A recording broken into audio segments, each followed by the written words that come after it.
It's all pre-show, man. It is, yeah. Yeah.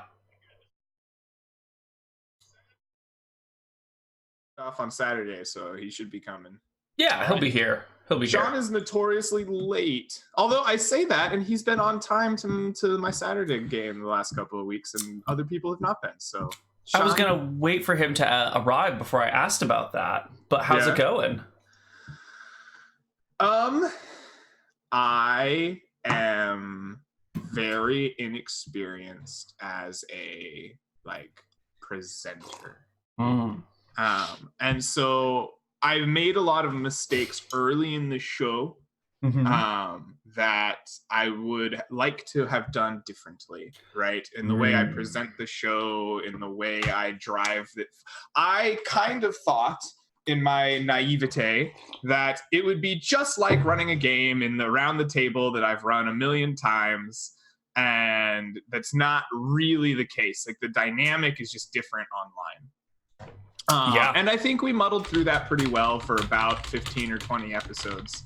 But now we're getting to a point in the show where, I know it's not very good. And I know that I would not recommend it to anybody. But I want it to be fun for the people involved. And so I'm going to keep it up.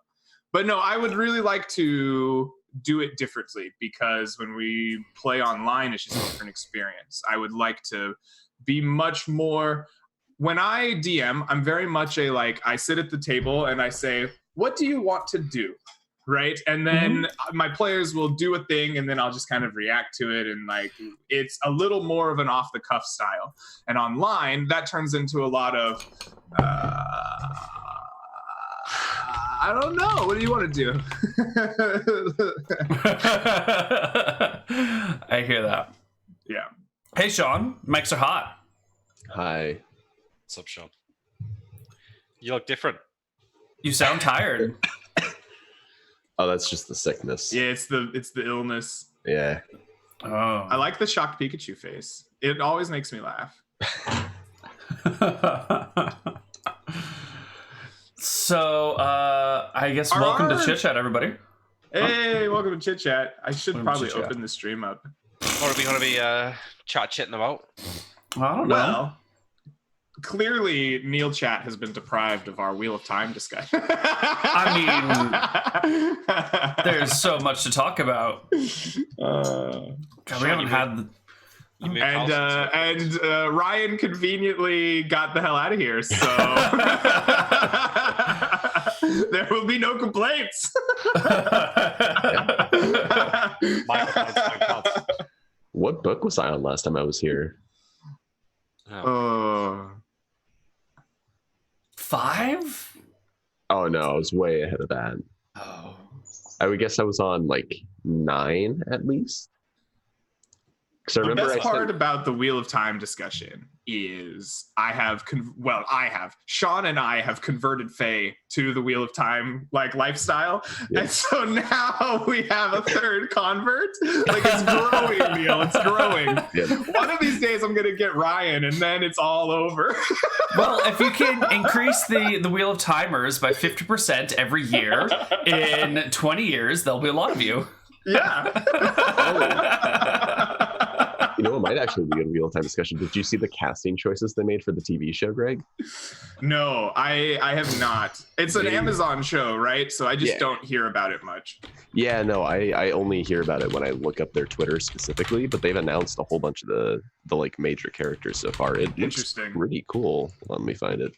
Good. I know nothing about actors. I am not familiar with actors. Unless you're really, really famous, I don't know who you are. Yeah, the only person I recognized... the only person I could evaluate beyond just the picture they put up of them was Rosamund Pike, who's playing Moraine. She is good though. Yeah, she's a pretty big actor. Who does Rosamund Pike play that I might know? Gone Girl, seen that? I have seen Gone Girl. That was a long ass time ago. She was in Pride and Prejudice, wasn't she? Yeah, she was Jane Bennett, the plain sister. She's in a really sick music video as well. Here's the Twitter account if you want to see. Sick music video. Dude, I haven't heard about a sick music video in 1,000 years. Yes, give me a sick music video. It's Massive Attack. Fire. Massive Attack, which one? I'll link it now. Link it, yes, link it. And then we'll have the like stirring audio of us listening to a music video and watching it. But they won't be able to see or hear the music video. Yeah, exactly. Yeah, quality radio content right there. Her song is good, but like her acting in it is pretty fucking sweet. Nice. We can do it like This American Lifestyle where they narrate what the video is that they're watching. Oh, There's I like a ramp that. and some jingling of chains. Yes. I got a Warcraft ad.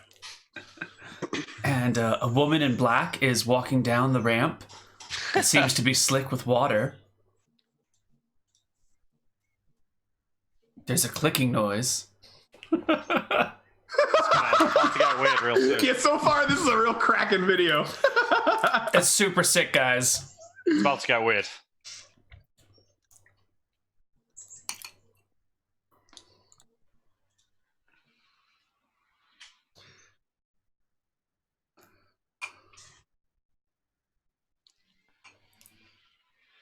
This doesn't sound like Massive Attack.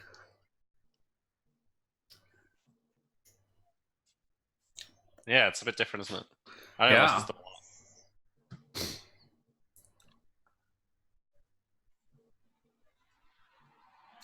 That's some Doctor Who shit. Yeah. Who is she playing in the Wheel of Time? She's Maureen.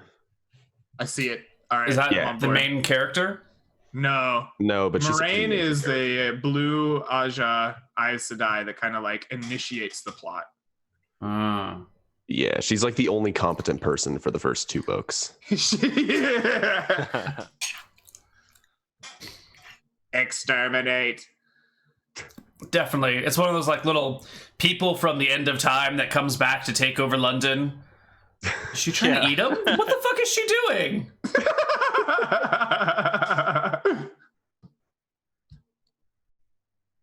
What is going on? Yeah, it gets weirder. It gets weirder in a few seconds. Have you seen? Okay, so there's this ball thing, right? Yeah. There's this ball thing in the video, and it's doing crazy shit. Have you ever seen No, it's this? just Like, floating there in front of her. It's not doing anything. Oh well, shit! it's like never banging mind. her head into the wall and stuff, and getting like colorful lights and like. How the fuck ahead of you are me?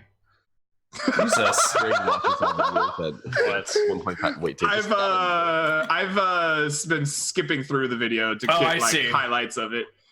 But like, have you seen? There's this old television show where like this old, I think it was like MI6 agent or whatever, retires or quits or something, and then like the enemy captures him and puts him on an island, and they're like, "We will get your secret info out of you, number 2." Yeah. Or whatever. I never saw it, but I've heard of it. There's this giant beach ball that is like the roving enemy at the end of the beach that like won't let him leave, right? It's like when he tries to escape, a giant beach ball attacks him. Like this feels like the update of that ball. Like this is the attack ball from that show. Yeah. Was it called The Prisoner? I think so. That sounds right. Yeah. It's like from the 60s, right? Yeah. Yeah, it's an older, I don't know what era. It's old. It's hilarious at times. Yeah, the big white beach ball. Yeah. Yeah, it's a giant white ball. Pretty funny. Well, Nick, what do you have to contribute to the cultural conversation aside from the super sick music video? Well, does anyone listen to Tool? Their new album is just so sick. No? I haven't listened to Tool in ages. Like, I recommend checking out. It's been 13 years since the last album. Yeah, I was gonna say, like, they were like putting out albums when I was in high school? It's been some time, yeah, but it's sweet. I recommend that. I've been listening to all their old shit. Nice. It's like the Pink Floyd of the last 20 years, I think. If our generation had a Pink Floyd, it's probably them. Yeah. Okay. Really? All right. Yeah. Really legit. Really though? Yeah. If you haven't listened to it, you don't know what you're talking about. Okay. I'm telling you, Neal. Check it out. If you like Pink Floyd, I think you're gonna like it. Check out the song "Lateralis." I will. I'll peruse it a little bit later. I've listened to some of the new Tool album, and I think Tool has a similar sound to Pink Floyd, but the cultural impact of Pink Floyd is just so much more. Yeah, the cultural impact. Yeah, that's true. Right. One of the reasons why Dark Side of the Moon was such a huge hit, I was talking to my dad about this the other day, when CDs first came out, Dark Side of the Moon was released pretty much that week.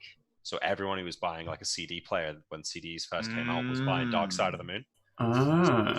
Interesting. Like, it's kind of how StarCraft became a big thing in Korea, right? Because it was at the same time the government was funding all PC bangs. Yeah. StarCraft had just come out, so everyone was playing it. Yep. Thank God.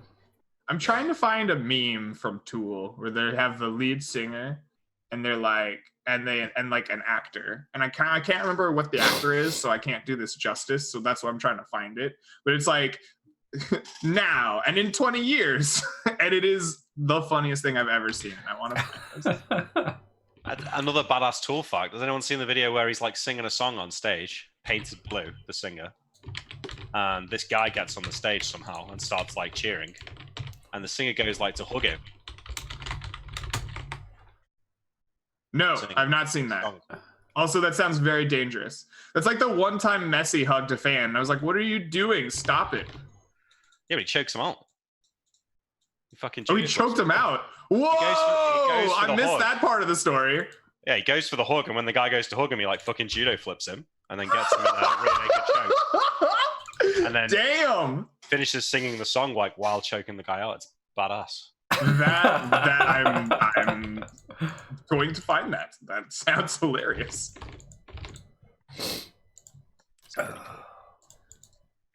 So yeah, that's my cultural. You asked for a cultural. I did ask for a cultural contribution to the programming here. I've been watching the show on. I don't know if you guys have got it right. It's called Top Boy. It was made like they had like 2 seasons of it about 5 or 6 years ago. It's about like gangs in London. Oh. They got cancelled, but then Drake has apparently funded a new season on Netflix. It's just come out. So I don't know if you guys get it over there with Drake being the one funding it. I'm not sure if they'd have released it on US Netflix, but I've been watching that. It's pretty cool.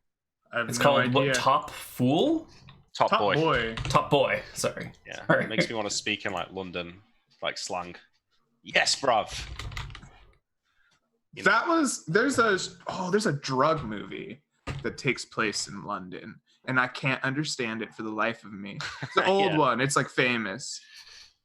Yeah, we get Top Boy here. There's 2 series and then the Netflix one. It's not Traffic, is it? What's the other one? Oh, Traffic is good though. Yeah, but it's the same idea as Traffic, but it's British. I don't know what you're talking about. I don't know what you. I mean, I would. Ooh, Layer Cake is a good movie, but that is not what I was talking about. Layer Cake's all right. Yeah. I like Layer Cake. I had a little trouble digesting it. I'd say. I like Layer Cake. Didn't they just make a sequel to this like not long ago? Oh my god, my movie knowledge is fading. I turned 29. I can't remember shit. I mean, London drug movie. Ill Manners. That's pretty good. Adulthood, Kiddlehood. Hold on. Assume it's not Trainspotting. Well, it's in Edinburgh. So. Ill Manners, but it's like manners in the country estate manner spelling. My god. Yeah. It's good that it's made. Trainspotting. Trainspotting. Trainspotting. It's in Edinburgh. Whatever. Britain. Yeah. And I can't fucking understand anything they say. Yeah, they're all Scottish, am I right? Okay, sure. Yeah. Oh, that's a classic. From the big island kingdom. I can't.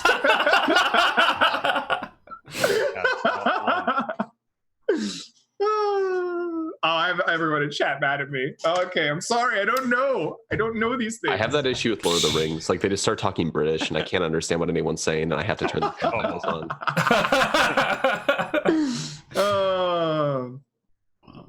And I think they made a sequel to Trainspotting recently, which is why this is on my mind. I saw that. It was decent. I enjoyed it. The original, not as good as the original. But I agree. That is a horrible film, the first Trainspotting. Like in terms of like how fucking dark and depressing it is. It is. It's a dark one, man. It gets under your skin. Well, that's all I'll say. Is wow, that is something else. That's heavy. What's another film that's like that? Requiem for a Dream. That's fucking dark as well. Yeah. Requiem for a Dream gets you for sure. Yeah, for sure. That's what I should have brought up, not Traffic. I just like Traffic is my go-to like dark, depressing movie. I've not seen it. Yeah. It's like, I don't even know if it's that bad. It just is like the example that I remember the most. Yeah, it's like 3 or 4 different storylines that all sort of run into each other, and you get these like interesting characters, but like the world is dark and terrible, and bad things happen to good people, and everything goes to hell in a handbasket. I do like that kind of film, like the multiple stories that converge. Yeah. The best, obviously, being Pulp Fiction. Pulp Fiction's good. Yeah. Classics. Yeah, classic for sure. Has anyone seen the new Tarantino film that's in theaters right now? Once Upon a Time in Hollywood. Once Upon a Time in Hollywood. Yeah, I saw it. How was it? It's fine. It's fine. Okay. It's a. As far as the movies that exist in Hollywood at the moment, it's like better than most of them. But and on the list of Tarantino movies, this would be quite low on it in my opinion. Okay. Yeah. All right. What is the worst Tarantino movie, do you think? The worst Tarantino movie. Ooh. Is it that one he did with Woody Harrelson? Maybe. Which one did he do with Woody Harrelson? There's like a whole bit where they go to like a Native American place and like do a shitload of ayahuasca, and there's a big prison breakout at the end. Like the last scene. Don't think that's a Tarantino film. Oh, I'm sure it is. I would go with Jackie Brown. Oh, don't do me like that, Greg. Don't you dare. You asked me for the worst. Oh, I fucking love Jackie Brown. Look, that's one of my favorites. Shit, dude. I was going to say maybe Kill Bill. I really liked that as a kid, but like the older I get, the more I'm like, Kill Bill was fine. It was fine, but like... Like, it's got some really great combat scenes in it, but it doesn't have that, like, really cool storyline and really perfect dialogue that his other films have. So I might say Kill Bill Part 2 is the worst. But not Jackie Brown. Oh. I don't know. So what is it about Jackie Brown that, like, calls to you? I think that Jackie Brown has all of these, like, really understated characters who seem so simple and bland on top, but who are really, like, there's more to them down below. And if you watch it over and over again, I feel like there's always something to eat at. And the character of Jackie Brown is super cool. This woman who's like, life has just handed her shit over and over and over again, and now she's about to get like the worst shit of it all, but at the last moment she's like, fuck these bitches, I'm gonna turn around and play everybody else, and I'm gonna come out on top. And she does, and it does really well. Not to mention Samuel L. Jackson's character is fucking bomb in that show, in that film. Okay, all right. It just feels like a tired movie to me, right? Like it feels like it's doing a lot of retreading, and I don't think that the dialogue is as on point and sharp as I expect from a Tarantino movie. I might give you that. The dialogue isn't quite so perfect, like it might be in Reservoir Dogs or Pulp Fiction or something like that. Right? Yeah. Those are. Best then, right? I don't know. What's a Django is pretty good. I really like Django. Django's up there for me. Mm-hmm. The first scene with the I can't remember the guy's name now, but where he's like interrogating the guy in the kitchen when all of the Jewish people are hiding under the floorboards. Wait, am I getting? Oh, that's not Django Unchained. No, that's Inglourious Bastards. Yeah, which is also pretty good. But it's Inglourious Bastards is one of those movies you either love or you hate. Like I know people who absolutely just like cannot stand that movie, but I just think it's a romp, honestly. Really? Yeah. I wonder why you wouldn't like it so much. Sean, you've been suspiciously quiet on the Tarantino front. Oh, I don't watch movies. I don't know if I've ever watched a Tarantino movie. Oh, buddy. Well, one day when you're older and you've got nothing to do because your legs are decrepit, you'll be in just for read more books. All right, that's fair. They'll turn Pulp Fiction into a book so you can read it. Oh, you know what? He made one of those Grindhouse movies, didn't he? Death Proof. That was good. I think it was Death Proof, wasn't it? Was that the one where It was either Death Proof or it was the other one. It was the one with the car, right? The car. Yeah. I did not like that Grindhouse double feature at all. I haven't seen it yet. I've kind of been avoiding it because it seems... I would pass. I would pass. Death Proof not on my highest list. True Romance also quite good. That is good. Yeah. Only written by him, not directed, but pretty good. So the film I was talking about before was Natural Born Killers, which he wrote but didn't direct. Okay. Natural Born Killers. Okay. Yeah. Okay. What about, right, here's a recommendation for you. Best TV show this year, I think. Best TV show this year. Okay. Is Better Call Saul. I think it's an absolute masterpiece. I think it's just so good. Better than Breaking Bad, in my opinion. I have not seen Breaking Bad nor Better Call Saul, so I have to excuse myself from this one. I watched the first 2 seasons of Better Call Saul until I think I had caught up with what they were being released, and I haven't gone back yet. But it was good. I enjoyed it. Better as well. See, the last 2 are better than the first 2. There's great. What is the name of this show? Do we need to go live now, or are we live? Is this just it? This is just it, man. This is it. This is Chit Chat. This is the show. Okay, all right. We're not doing Mike's been hot for a while, baby. Nick. No, I knew Mike's have been hot. I just wanted to This is what we're here for. This is quality radio. I've been looking it up. Isn't Tarantino the guy with the foot fetish? I remember hearing about that. Okay. Yes. Okay. You are correct. That's more about his personal life than I really need to know. How can you be unsure who Quentin Tarantino is? That is something else, man. I don't know. Succession. Have any of you seen Succession? No. Yeah. Wait, is that the one with the time travel? No. Okay. No. Succession is about essentially it's about the 1%, right? Which sounds really dumb, but it is fascinating. Is it like a media empire? Yeah. Basically. And I think I have. I think I have my friends. He's a media empire mogul. The first season, we thought like the head guy was gonna die, and it was all about like which of his shitty, awful, no good, terrible kids are gonna get all this enormous wealth. And then like it turns out he's fine. Like he's not fine, but like he beats it. And now in the second season, he's like got his stride back. Oh shit! It is. Is it Rupert Murdoch? Is that who it's meant to be? Fucking hate that guy. Man, if anyone could be just like gotten rid of off the face of the earth, like Rupert Murdoch. Really? That's your first person? I think so, yeah. I think he like does more fucking bad in the world than anyone else, probably. I mean, he owns like Fox, right? And he owns like all the shitty fucking tabloids. And are we trying to compare worst people in the world? Yeah. I don't know. I think Alex Jones might but who is Alex Jones? Like he's nobody, right? No, he was one of the most influential people in the 2016 election. Jesus fucking Christ. Yeah, that's terrifying. Like when you, I didn't realize until very recently how mainstream he was by the time the 2016 election was rolling around. I don't think he's ever been taken seriously in this country.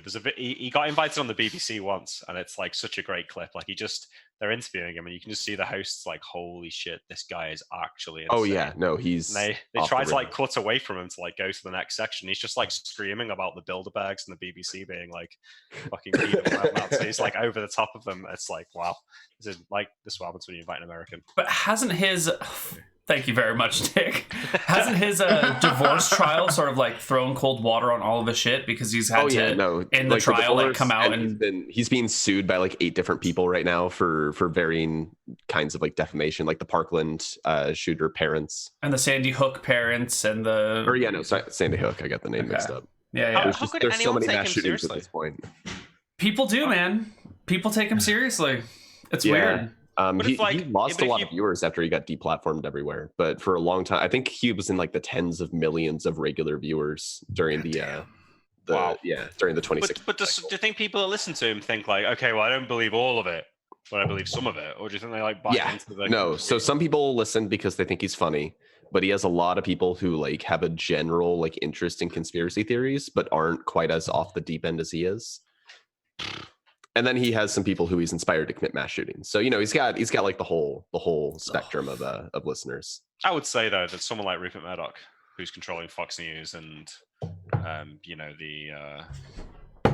all the fucking shitty tabloids in the UK and Sky News and all that, like they've got he's inspired mass shootings as well. Like maybe not so directly, but he's laid the foundation of the belief systems that are leading to that. How old is he now? 88? Not even American. He's not even English. He's Australian. So like, what business has he got here? He's really. I mean, he's fucking shit See, over there. this is what happens when you let Aussies own property again. You know, it's just. Well, it was a prison colony. Oh man. Sorry to the 3 Australian viewers out there. How many do we actually have? No, I'm sure Millman would laugh at that. Millman would have a kick out of that. Yeah. It's all right. There's nobody watching from Australia, I think. Oh wait, no, maybe No, one we've person. got at least one. I've seen one Aussie in chat. I want to see that flag disappear. Get out. You're not welcome.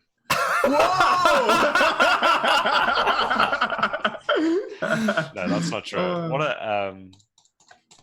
What's his username? The guy who's on Age of Strife is Australian, right? I was playing with him in Yucca. Ah, yeah, Trail. Trail, yeah. Yeah. And well, I don't want to be outing people and their nationalities, but you know, there's at least one more Australian in chat. McTacky's Australian. I'm not covering up for that. He's got there's another, but I don't think McTacky's awake yet. I think he's actually trying to sleep because it's like 1 a.m. for him. It's really early. Yeah. Oh no, so I don't know. Yeah, it's early for him. Crazy guy. When we talk about worst person ever, are we talking about currently alive and influential? Yeah. Okay. Yeah, we're talking about someone that if you could go back to like the early 1900s, like almost everybody back then is worse than anybody today. Yeah. I feel like if you're going to go For back to the now. early 1900s, there's a pretty easy choice. The first person that you'd get rid of. That's true, you do. Stalin? Whoa, controversial. Yeah, I mean, it depends on how you want to do body count there. There's a lot. See, I have this argument with people. I feel like Hitler is worse than Stalin because a lot of the people that died from the Soviet... feel that because we're in the far west. If you were in that, like... hear me out. The difference is... Can I give you a opposite? Because I think people overlook Mao. Okay, yeah, it's the same argument for Mao. Hitler is the one that we talk about a lot in our public education system. And I think we don't give enough credit to some of the other mass murderers in history like Mao and Stalin. But a lot of people... This is a really dark topic. Perfect. I'm into it. I listen to this kind of shit. I listen to like Behind the Bastards, which is all about this kind of discussion. Oh, I can chime in on this.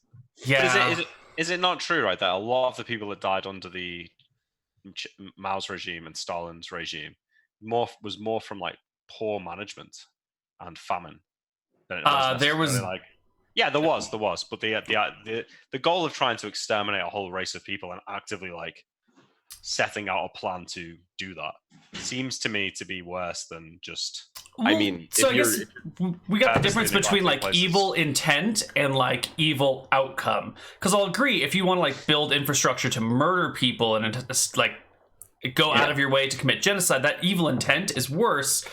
But like the evil action, like outcome, how many people died in Stalin's rule? Like 30 million, something insane. I mean, I'm being hyperbolic there, but... Yeah, sure, but then can you not like include people that died in the Second World War as being Hitler's fault? I mean, isn't it everyone's fault? That shit goes back to the First World War. Like you can't just place all the blame on one person, right? You know, it's more complicated than that. Well, let's say the same to Stalin, right? Yeah, I don't know. I'm across like a communist here, but you know, you are all Americans. Well, You're also all I was going to say like hate anything to the left, I suppose. I was going to bring up Pol Pot because somebody else didn't chat, and like he targeted intellectuals. Like his whole thing was a deliberate purge of people in the country, and he killed off like a significant percentage of the entire population. Yeah. Like if we're looking for, I guess if you're going by body count, I think Stalin's got the biggest body count in modern history. Mao might. I don't know. That's true. How many people died in the Cultural Revolution? It depends what you're counting as body count. Like, can I count people that die because the NHS is underfunded as being David Cameron's body count? That's a little bit harder to do, but I think when you're like, hey, everybody, we're going to do this, and we're going to kill everyone who thinks this way, and we're going to murder everyone over here, and we're going to intentionally starve those people. That's very different than David Cameron being like, well, let's just change this money, and whoops, people are dying because NHS is underfunded. Well, I think Winston Churchill would jump up pretty high then, because wasn't he responsible for a massive famine in India? I mean, yeah, I think he Winston Churchill did some stuff that's maybe not so great. Yeah. I guess Cultural Revolution was 500,000 to 2 million people, but still, that shit has been spiraling onward and outward. Yeah. I don't know. I think we'll have to go with Genghis Khan. Most bloodthirsty, murderous person ever. Highest body count ever. If you're including war, then. It's true, yeah. If we're... Then Hitler jumps up again. Didn't the Khans have like a pretty lax method of rule, though? Wasn't it kind of like Roman rule, where it's like, you're mostly autonomous as long as you acknowledge that we own you, ultimately? Yeah, I mean, if you were chill with them, then sure. But if you were anything but chill, it was like they would destroy you. Fire and brimstone and, you know, everything. But that's war, and I thought we were going more for like systematic extermination.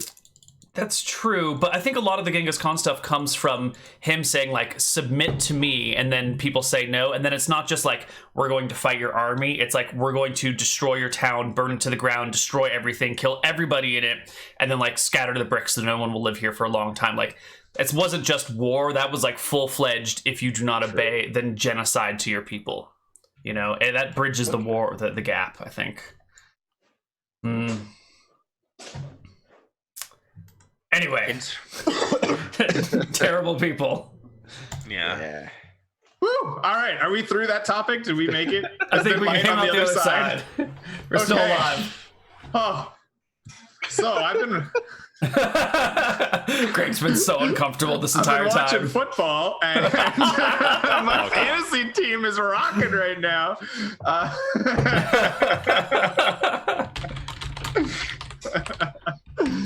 How far are we into the football season? season? The nicest people Let's ever. not do football. Come on. As a palate cleanser. Nicest people ever? Or like the maybe most philanthropic. Bill Gates, someone like that, probably, in terms of He actual has impact. done a lot, yeah. Like Bill Gates people might be- don't give a lot of credit to the Bill Gates Foundation, and they probably should. I really Because like Bill he's a Gates. fucking badass and keeps his shit quiet. He doesn't go around being like, look, I'm a philanthropist, everyone. Yeah, well, I think there's also a little bit of like the conspiracy theory side where wasn't there like a long time where like hard right, like especially like Alex Jones, sorry to go back to him, was like spreading conspiracies about how the Bill Gates Foundation wanted to secretly destroy the world or something. Well, that's because he's Jewish, yeah, and that's what the far right Oh, right, yeah. Bill Gates is Jewish? Oh, isn't he? Maybe I'm making that up. I would expect a man like him to be non-religious. Oh, well, yeah. Yeah, maybe. I don't know. Maybe Bill Gates. Yeah, I like Bill probably. Gates. So easy. Because, like, with the other tech companies like Google and Facebook, they're really more nefarious. Mark Zuckerberg is one of the worst people to have ever existed. Mhm. Yeah, like Facebook's pretty fucking shitty. But like, you know, I like Google, but it's definitely has some negative impacts as well as positive impacts. But I don't really think I don't like Google. Microsoft's really had all that much of a negative impact. Like none of it's fucked. Yeah, they went through a period of being pretty evil in the tech industry. Yeah, like in the market, but you know that's but they're not. I suppose. Yeah, they're not. They've never been. Yeah, I don't know. They're not too bad. They're definitely not as bad as say like Google. They're nowhere near as Facebook. Yeah. And I think Bill Gates is one of the few. Microsoft nowadays. I think he's sort of chilling, right? Yeah, I think so. I also think that he's one of the few people who has the amount of money he does that didn't do awful things to get there. Like the grand philanthropists of the early 1900s, you know, your your Rothschilds and your Carnegies and all those folks, like they did some fucked up shit to make their money. Had a huge negative impact before they turned around and had a positive one. So I think Bill Gates is up there. I mean, it's hard to say nicest person if it's in terms of like good done, then because he's just so rich, like it gives him obviously a huge amount. Well, yeah, I think nicer people, but inherently going to be I assume there are like some very high quality, or then again, like non-rich organizers tend to be like protesters, and that usually leads to civil strife. What about the new pope, the current pope? He seems pretty legit. Didn't he try to help cover up the whole Catholic sex scandal? I think he might have had like one. I think overall he's been good on that, and there have maybe been a few isolated incidences where he might have tried to, you know, hold the church together more than other things. But I think overall he's been like good about giving up people. Right? Am I not? Maybe I'm wrong on this. I know there was a period where like when he was known as like the progressive pope because he was pretty sympathetic toward like gay marriage and topics like that. But I think there's been a lot coming out that I think he's taken some less palatable stances in recent years.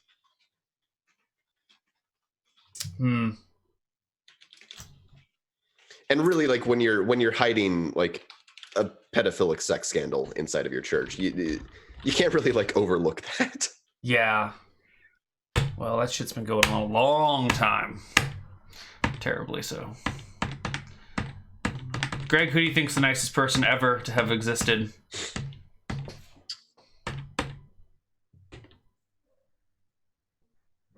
Greg? Me? No. I think that is a metric that isn't really worth discussing, right? Because niceness is a isolated kind of thing, right? Yeah, we kind of turn it into who's doing the most measurable good in the world. Right. I think that one of the things that is frustrating to me, and I'm a sports person, so I see it a lot there, but this is creeping into most of our personal lives as well, is the kind of data-centric viewpoint of the world. Like all of us as widespread computers have become a integral part of our lives. Everyone in the world keeps a computer in their pocket. We've begun to kind of think like that. Everything becomes a stat. Everything becomes measurable, a metric, something I can definitively make a 1 or a 0, or if failing that, some kind of easily measurable number up to another thing. And I think that this is a viewpoint that takes out a human element and takes out a little bit of perspective. And I can make a lot of examples in sports about this, right? You're taking away things like the eye test or thinking about chemistry on the team or in the locker room when you're billing everything down to 4 or 5 or 6 numbers. And I think essentially conversations like who's the nicest person in the world boil down to that as well. It's like, well, this guy donated $7.8 million and this guy did this. And we're going to put a metric on being a bastard in the media. So he gets a negative 1.6. And I think ultimately the nicest person in the world is probably different for everyone, right? It's the person that you met on the subway when you were hammered and they like helped you get in and got you home, right? Like that was the nicest person in the world, right? It's hard to say. Right? That's a very mature viewpoint, Greg. Yeah. Where were you during the Vietnam War? We could have used that sort of viewpoint. I would have been dying in the front lines. No, you've been arrested for being a conscientious objector. Probably not. If I got drafted, I probably would have had to have gone. My parents I have been raised in a very conservative family, and so like that would have been a going to the front line situation to defend America. Yeah, yes. From the Laotian incursion. Don't think you've got a clean conscience on this one, William. Nick. All right. I don't have We're only there because the French were there, and it's because you colonialists have those problems. It's all your fault. All your fault. Do you blame the Vietnam War on colonialism or on, like, I don't know, sort of the Cold War? A little bit of both. There's a lot of interconnection between those two things. I suppose. It started as people just trying to free themselves of the French. Yeah, and then because these revolutionaries were maybe like not, maybe just like had a little bit of social welfare policies. It's like these guys are socialist, they're communists. We got to stop that. Yeah, which only then allowed the actual communists to then fund them further. Yep. It sort of became more of a flashpoint. Let's support these militant extremists. They're horrible. They're terrible dictators. They're murdering people, but they're not communist. Yeah. It's funny how socialist essentially means communist in America, right? Yeah, sometimes. Yeah. They're uneducated people. Yeah, it's a pretty big rhetorical point to conflate the two. Mm-hmm. Yeah, like it's been a problem in politics because someone like Bernie Sanders is openly a democratic socialist, and everyone's just like, "Oh, you want everything like Venezuela? You just want to be Venezuela? Or you want to be like communist Russia?" And he's like, hold on, guys, hold on. No. And it's We've had a the problem. same thing in this country for the last 4 years because the leader of the Labour Party is more to the left than usual. And yeah, it's all the same stuff comparing to communists when it's like, well, this is actually just a pretty normal democratic socialist platform. Yeah. Yeah, it's America's politics is pretty weighted toward the right. Yeah. So then you get somebody like Elizabeth Warren, who's in any sane country just a little left of center, and people. Most of your like central Democrats would be on the right of British politics, probably. Possibly. Speaking of British politics, Nick, are you ready for your favorite subject in the world? Oh, I'm ready. When are you leaving? It's shifting around now. I mean, didn't they just pass a law that basically hard blocks Brexit, like sort of, any deal? but now. But he doesn't have to follow it, right? He could just ignore the law, be in violation of the law, and still push it through. I think so, yeah. So what he's done is he's prorogued Parliament. Well, I was talking about this last weekend. It was in the Supreme Court.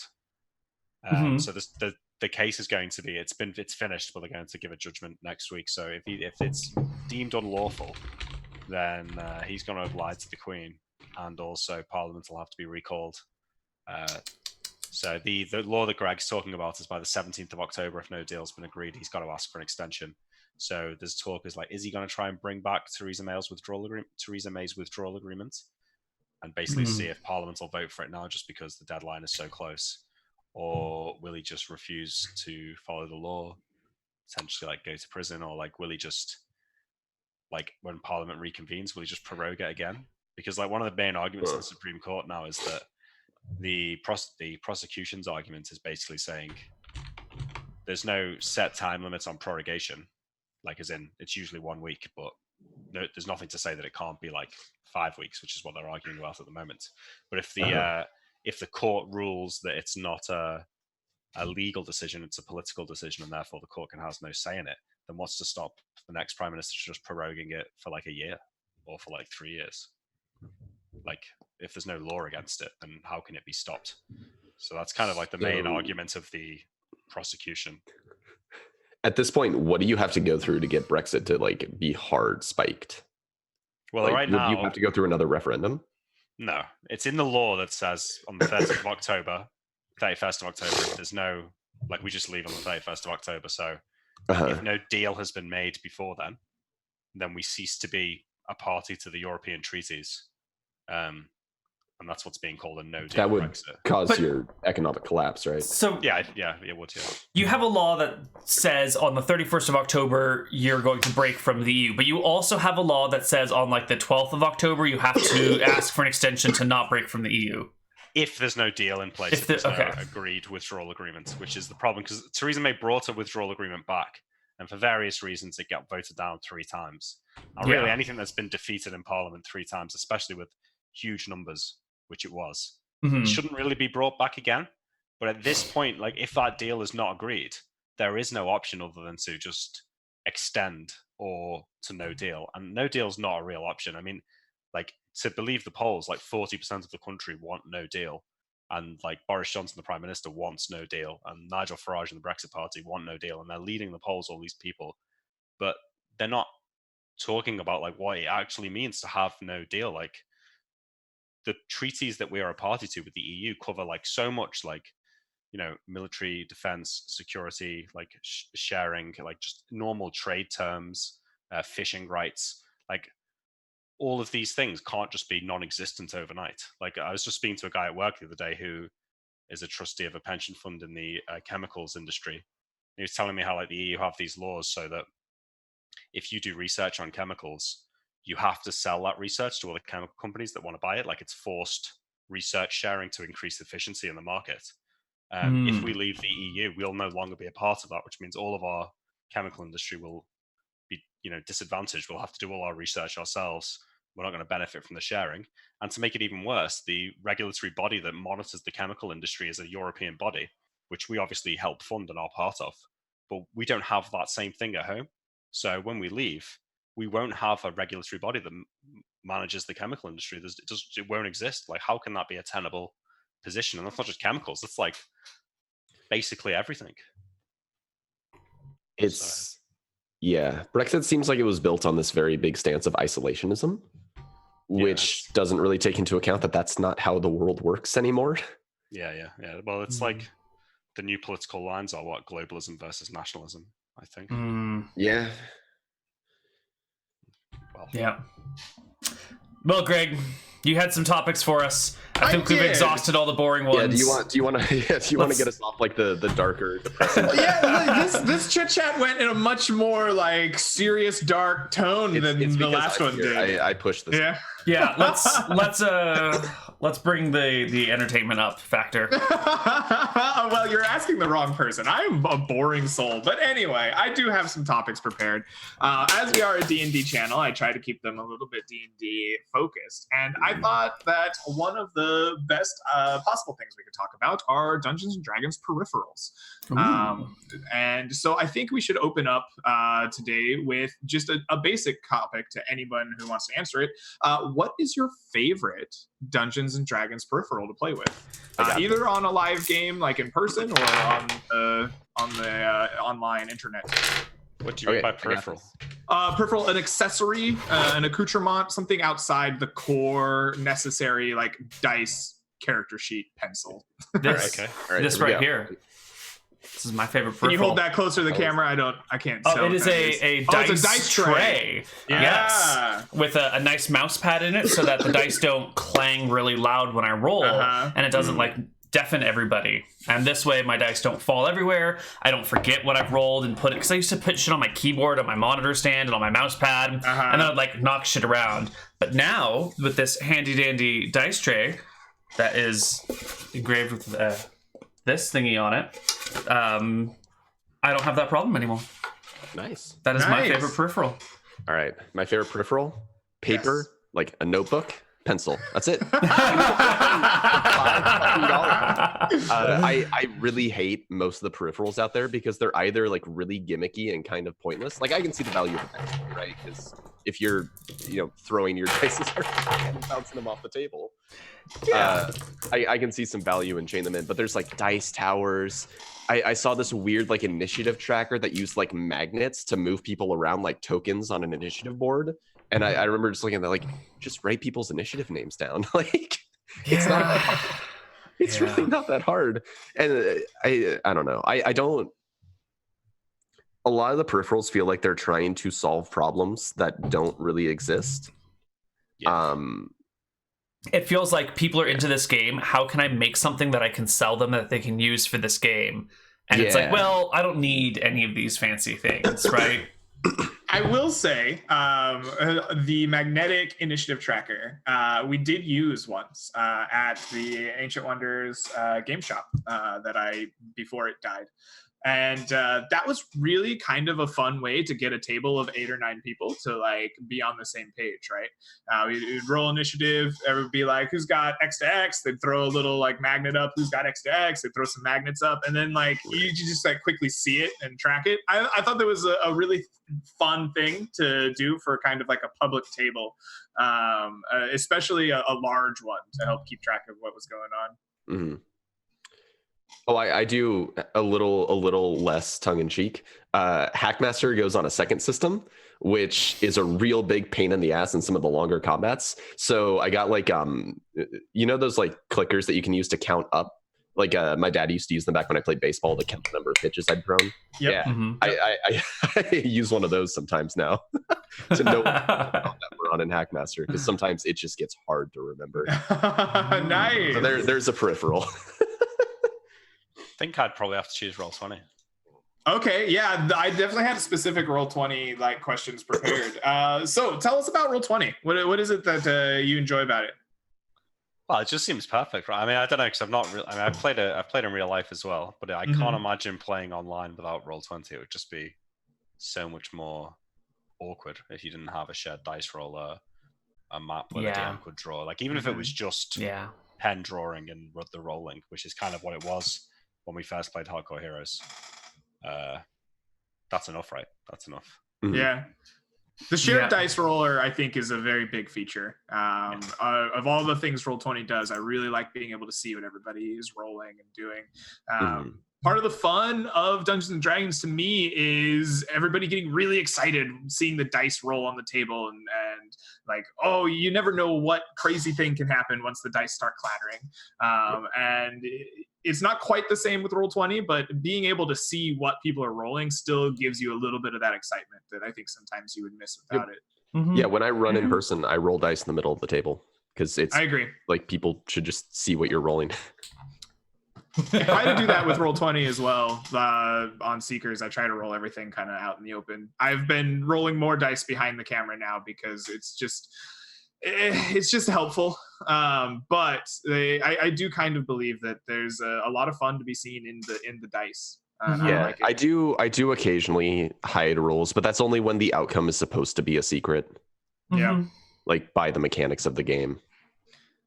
And some things like encounter checks, right? Like nobody needs to see. Yeah, nobody gives a shit about your 2d20 plus a d12 minus a d8 kind of fucking roll. Yeah. Mm-hmm. Yeah. Awesome. So, Roll20 wise, we have especially Neal here. I'm sure a lot of people would be very interested to know your perspective on Roll20 and the many features it has. I think we should start with what is your favorite Roll20 feature? What is your least favorite Roll20 feature? And how does it like impact the way we play? My favorite Roll20 feature is being able to roll dice. Nice. Yeah, that's what I like about it. The map is my second favorite feature, and the ability to store separate maps is my third favorite feature. That's my runs. Yeah, I kind of just use it for its bare bones stuff. Like I'll play with the dynamic lighting ship, which is theoretically cool, but practically it's not very efficient. And it can make shit really fucking laggy, especially the way that it interacts with hardware acceleration on your browser. It's not where it needs to be yet. Like, it's a cool concept, but it has problems, and it keeps having more problems. So I would like to use it more. Have you played with the lighting that isn't dynamic, where it just blacks out the screen, but the fog of war can like draw squares to reveal it? Yeah, fog of war is actually kind of okay. It works. I don't like drawing the boxes over and over again because then if the lines aren't straight and you accidentally reveal this or you didn't reveal enough over here. And I feel like the lighting tools in Roll20 are meant to resolve a problem that is popped up by using online tools like Roll20, where I think Greg and I talked about this, where it's really hard to improvise when you run an online game because it's so slow and clumsy to like draw a map on the spot through like Roll20, whereas it's so easy if you're like playing a game, you just get out the paper and then you just draw shit, and you can like narrate it as you do it because it's so natural to draw with the pen. But it's really awkward to do it on Roll20, and it's a lot slower and it takes more focus. So I think Roll20 is more about like having maps prepared in advance, but then you need to be able to like hide sections of the map because you're not drawing it dynamically, and then that's where the lighting comes in. Yep.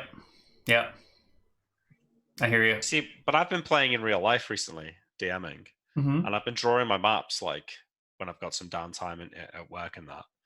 So when I get to home, we can play. But I've got no way of showing them the map without showing them like the full. Dude, you cover it with a piece of paper, and then you move the paper back, and then like kind of angle it here and get another piece of paper there, and then move it, and then bring a third piece of paper and put some sandbags here and there. And do you want my it's hot not that tip big, for that? right? It's sure. It's just like a smaller picture. That's what she said. What I do is Thank you, Neal. That was perfect.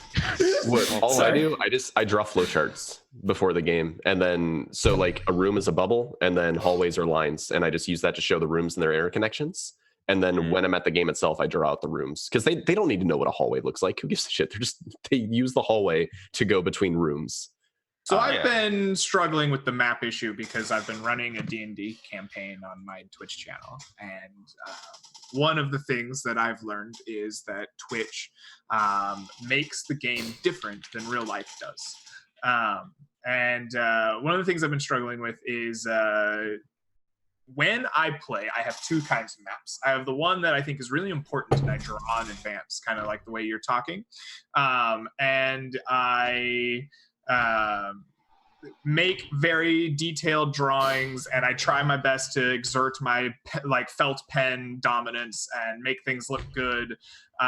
But those maps are kind of rare. They're like big set pieces that I know are going to be complicated, or they're going to be like a mystery, and I want the players to be able to see kind of what they're doing as they're going along. And then the second type of map I make is very off the cuff, kind of like Sean is saying. And we have a big like felt pad with a grid on it, and I have these wet erase pens, and as we play I'll just kind of draw them out as we go, and that is a very like natural flowing way to play that I can't do with Roll20, and it really changes the way I have to DM. And so I sit here and I'm like, I really need to put 10 or 15 hours into this Seekers of Sarmanath map for this like thing that we may or may not do. I think it adds a lot of stress to me just for that, because I know that I have to. As far as Neal's talking about revealing maps, I tend to just let my players see it. Oh, sacrilegious. How could you just let them see shit? They'll know where to go, Greg. You hide tokens. I'll hide things sometimes, but I usually just feel like, I mean, let them see it. Let's see what they do. Mm-hmm. Yeah, I can see that as well, actually. That kind of works. I think a lot of DMs have the idea of like, I need to hide this information from the players because their characters wouldn't know it, and then they don't really think through how little it really matters. Like, I still see a lot of DMs try to hide like ability check DCs from the players, and it's like the DC is supposed to be their character's ability to gauge the difficulty of the task that they're looking at, and the uncertainty is the die roll, right? Like, you could look at a rock wall and go, that's a hard rock wall to climb, DC 20, but you still don't know if you're going to climb it successfully or not, because that's what the ability check is for. That makes sense. I think people, like, a lot of DMs hide information from players without really thinking through why they're doing it. You know, I've been thinking more and more about letting my players just peruse the monstrous manual as they need, because I always modify my creatures just a little bit. So it can be like, here's the monstrous manual. You're running across an ogre. You would roughly know what it's capable of doing. And that way people can gauge whether or not they want to fight something, rather than being like, there's a beholder in front of you. And you don't know, like, does it have 50 hit points or 150 hit points sort of thing? That kind of works, but then it doesn't work as well. Like, it's nice for us because I think we all kind of know the monster manual relatively well. So it's like, okay, I don't know off the top of my head the exact roles of an ogre, but I can pretty much give a gist of to how strong it is, which I think is similar to what an adventurer in the game would know. Whereas, like, when we fought the Beholder in Hobo, like, you know, William wouldn't know that, okay, these are its 6 attacks from its tentacles, which I That's would know. true. You were giving me the things like that, where it's like you're seeing a brand new monster and you don't know what spells it would have. Like, spells, I feel like you should hold back, but the specific stat block, like, you know, 10d8 HP, movement speed 12, you know, 16 AC. I feel like that sort of stuff should be sort of available so people can make good judgments, and it's not just kind of like, I'm against this unknown thing and I'm going to attack it, and I don't know if I've like almost killed it or barely dealt the damage to it. How do I make a decision about where to go? I feel like you could tell AC. Dragons struggles with, where like monsters don't necessarily match up stats wise to how they look. Like, certain, like, if this monster, especially in 5e, if a monster is supposed to be like a boss monster, it's gonna have a fuck ton of hit points. It doesn't matter that it's like tiny and really compact and doesn't look that tough or threatening. It's a boss monster. It's got like 500 hit points, where like, you know that you're in for a big fight with a dragon, but there's a lot of things that you can't necessarily visually describe to players.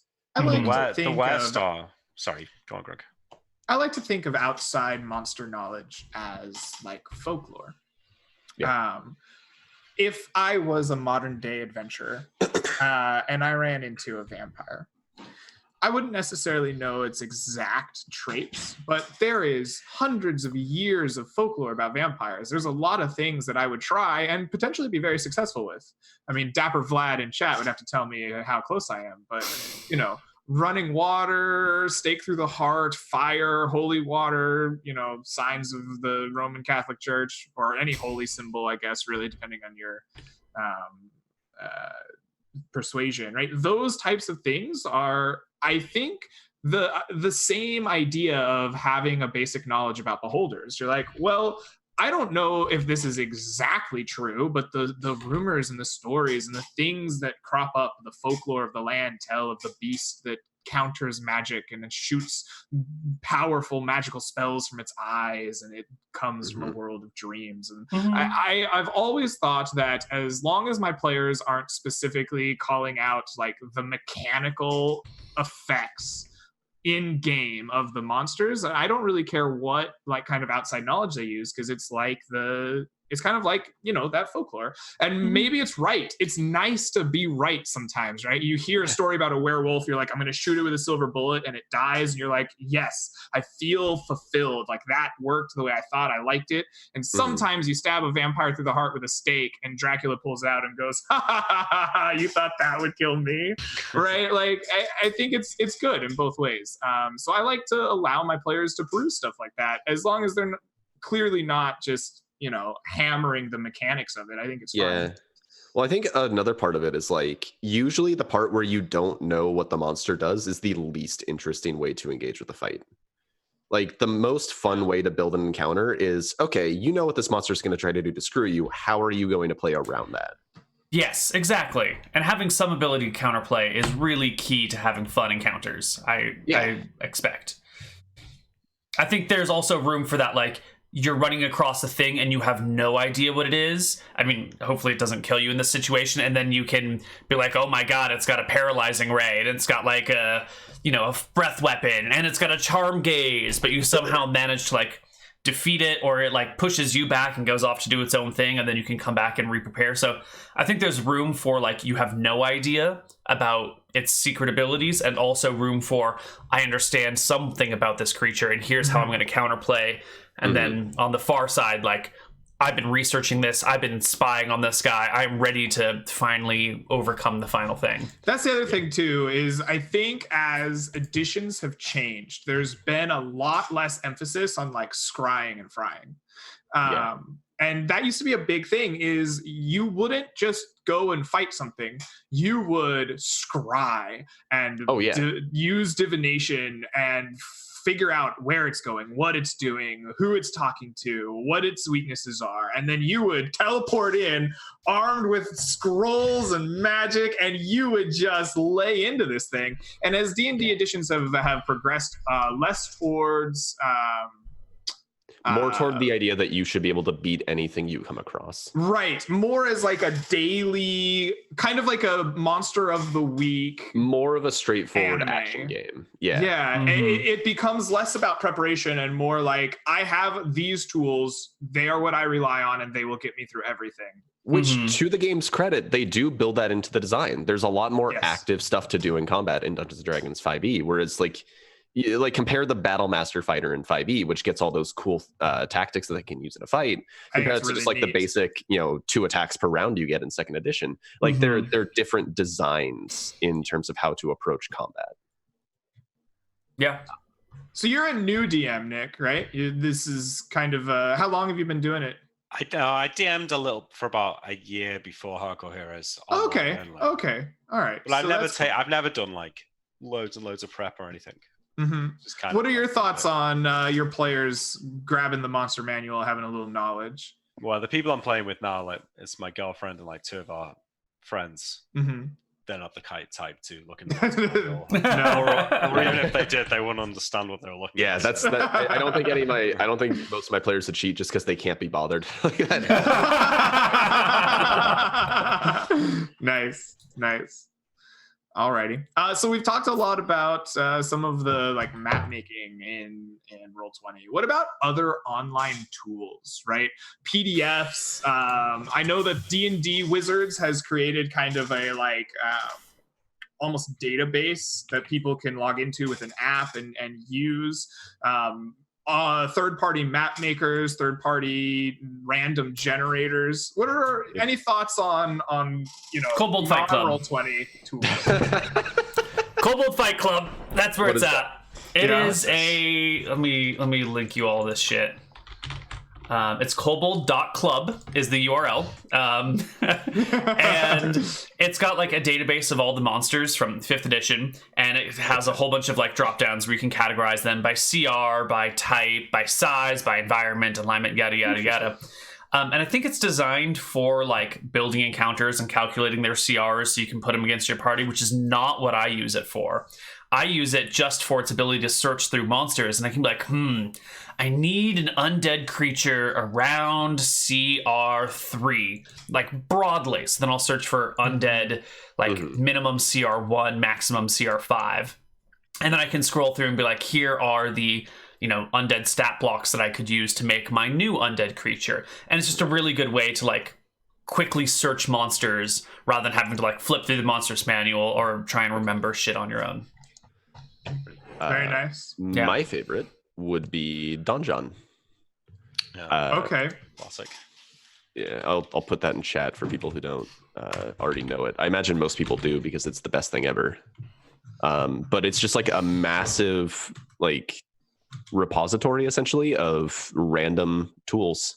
Like random fantasy name generator, one that's literally just called random generator. It's meant to. How much of Donjon do you actually use? Because there's little, probably but I use like a lot of it for inspiration. Because there's so like I'll do like a fantasy inn generator, and like I'll take the name and maybe like the innkeeper, and then it's got like these are potential quests, and like maybe I'll take a line from that out of there and use that as like a tagline for building my own quest. But I don't. It's really in depth when it generates. For people who don't know, Donjon has probably 25 unique random generation tools. All of them varying from as simple as like common names to as complex as entire campaign designs. So it's very interesting whenever I see somebody who uses Donjon to ask how much of it they actually use. I fall closer to you, Sean. I grab I've used the inn generator is a good one. I also like the city generator because it gives you like a population, a like mix of who's there, and like a quick blurb about like maybe what the city is. And I think that's a... For those of you who can't see, Neal like almost bit it getting out of his chair. That was hilarious. And Donjon is a really interesting tool, but I think it's almost overwhelming. There's just a lot of stuff. No, I can't like. There's if you look at their adventure generator, it's insane. Like it. Okay, their adventure generator, for those of you not looking, has categories with like probably at least a paragraph per category. They go theme, goal, story hook, plot, climax, general setting, specific setting 1, specific setting 2, master villain, minor villain 1, minor villain 2, ally/neutral, monster encounter, character encounter, death trap, chase, omen/prophecy, secret weakness, special condition, moral quandary, red herring. It's a very in-depth thing. And I like picking and choosing from it to like kind of make it my own. It's a nice thing to grab if you need ideas. Exactly. I had that one time where I started a campaign with a bunch of players and I set them up in this small little like port town. And the very first thing they did was they were like, what else is on the map? Oh, there's a city like 3 days away. Let's go there. And it ruined all of the, like, I found for the first few sessions and they just immediately decided to fuck off to the city that I'd done nothing to prepare for. And I just rolled up a random adventure on Donjon and I like it. The whole thing in like 5 minutes after that. So I'm on in the random generator thing, but it just seems to say like descriptions of what they are. So it says like goals, survive environment. The characters could end up in a hostile environment, a desert, jungle, or the hostile setting. So it's not actually giving you an adventure. It's just sort of well, I mean, in a way, that is an adventure, right? You know they have to survive in a hostile, so you get to make a hostile environment that you want, and a reason that they're getting killed off or whatever it is. It won't do your job as a DM for you. It'll just give you some prompts to make it easier and give you ideas. The top level things like theme, goal, and story hook and plot, those are more like the specific stuff that's kind of like hard built into what they give you. And then a lot of the smaller things like villains and monster encounters, those are supplemental for when you need them. Right. They're pretty fun.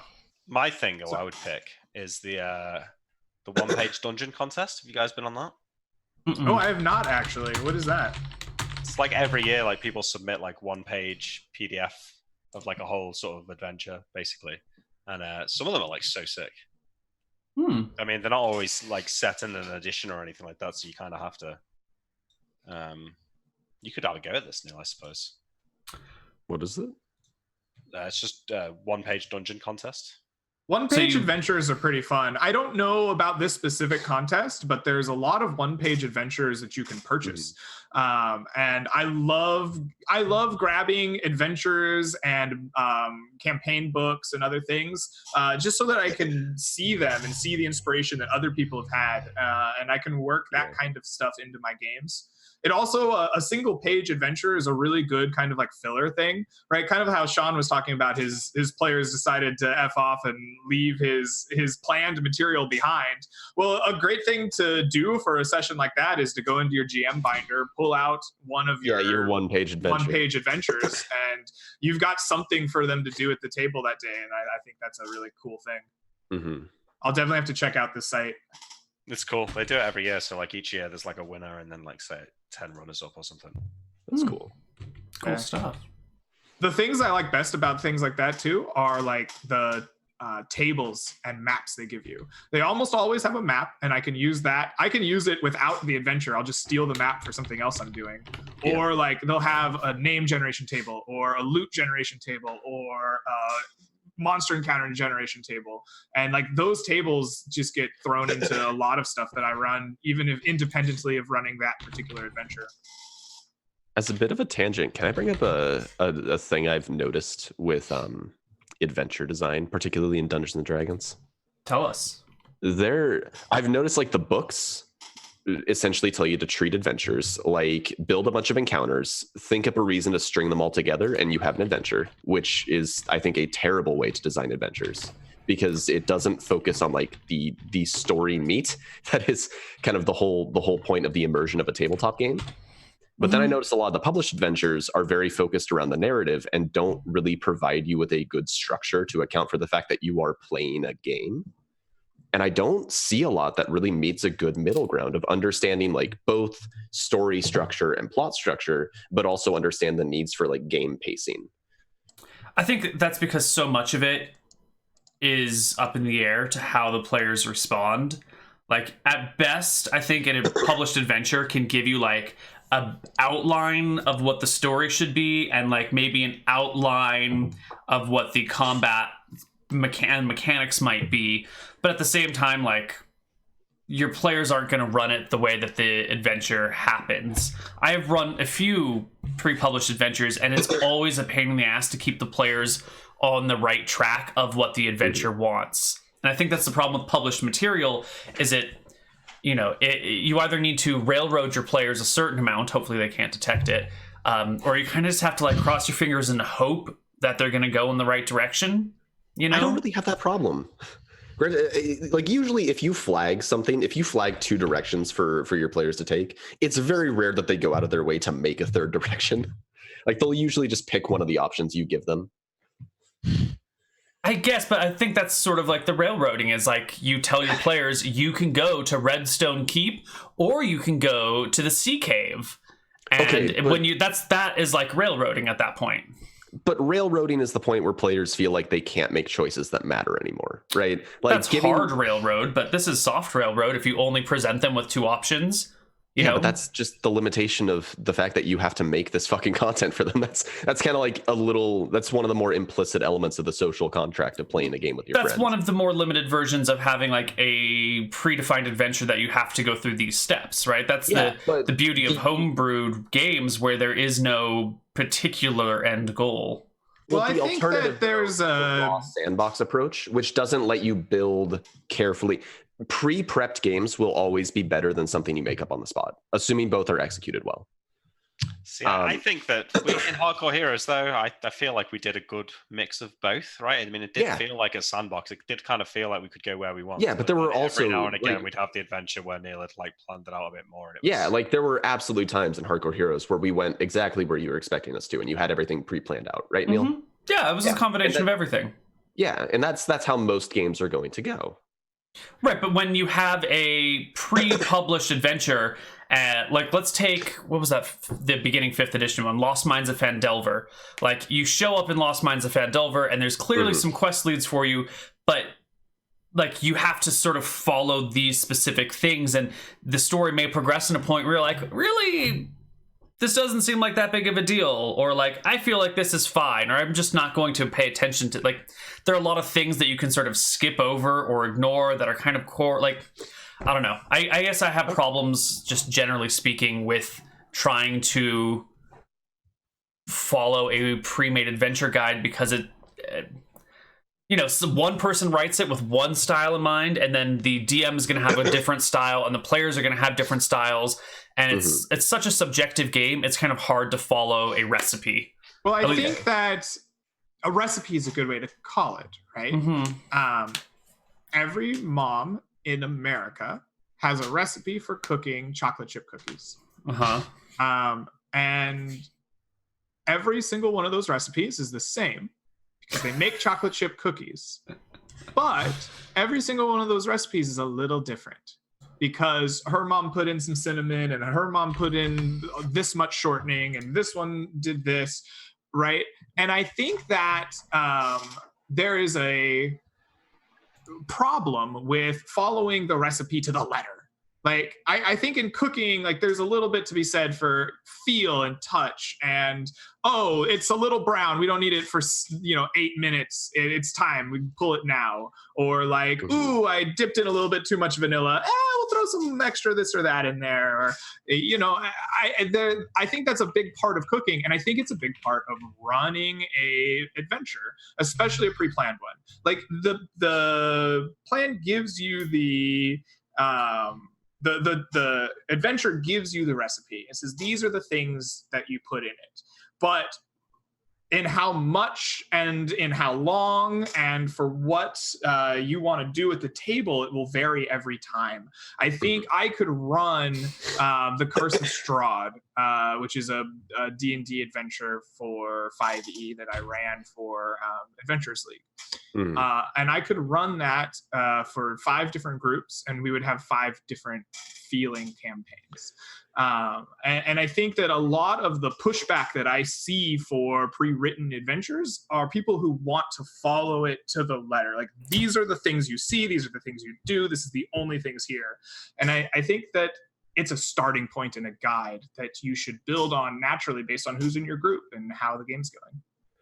You know, I can see like the Neal struggle of getting people on track with like the 5e adventures, because those are so overdeveloped to the point of being borderline campaign settings.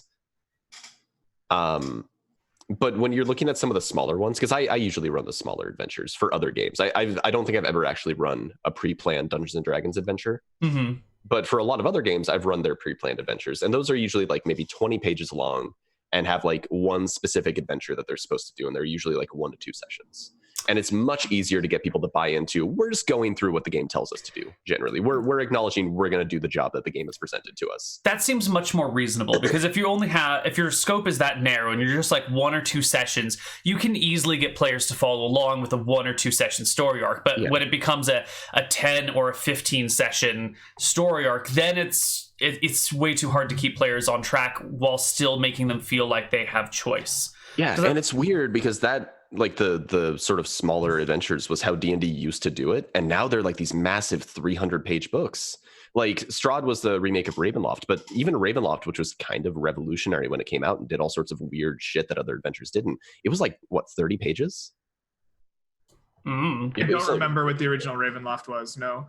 But I guess my philosophy in D&D has always kind of been, and Sean can probably go on about how awful this is on Secrets of Sarmanath, but my philosophy has always been to come to the table prepared with specific information that will help me run the game, and then look at my players and say, what do you do?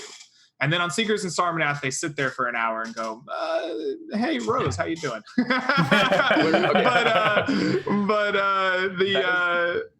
The goal, I think, in a pre-planned adventure is no different, right? I run both Strahd and Death Frost Doom, 2 very, very different adventures, the same way, where we start at a given starting point, right? You can never not start somewhere, but wherever we start, I look at my players and I say, what do you do? And if the players want to go investigate the house on the hill, then they do. And if they don't, then they are going to find the weird things in the woods, or they're going to find the creepy church with the frozen water dripping off of it, or they're going to find an old man in the woods chopping up, lumber, who's like, in my day, there was a goat here, or something, right? Like, I think that the pre-written adventure is just the jumping off point, and maybe that's just the style that I like to run, but I feel like there is always freedom in the adventures. That's how I run the games that I make myself. I do it very similarly. Where basically I plan out the path I think they're going to go, because I think having an expected route helps me improvise when they go off rails. Like, once they do something I didn't expect, I'm like, okay, if I adapt my plan, I know, because I know more about the world because I prepared for this. I now know what's going to happen because they're not doing what I expected. And it works fine, Greg. It's just that we're a bunch of we're very unfocused as a group. We're the kind of people who spend like 30 minutes arguing whether we're going to die to inert gas asphyxiation because we're going. Oh my God, yes! I tried to make some flavor in my Seekers of Sarmanath. I was like, okay, why did they're in this old dwarven hall? What do they find? Oh, they'll find dwarven ale. That's classic. Why is dwarven ale important? Oh, well, maybe because they're underneath the ground. The dwarven ale helps them breathe, right? It does something with the nitrogen in their blood. So I describe this to them when they roll the correct dice. And then for 35 minutes, they talk about how we need to purify this ale so we can drink it and continue on the venture and we're not dying from asphyxiation. And I'm like, there's fucking goblins to kill. Go kill the goblins.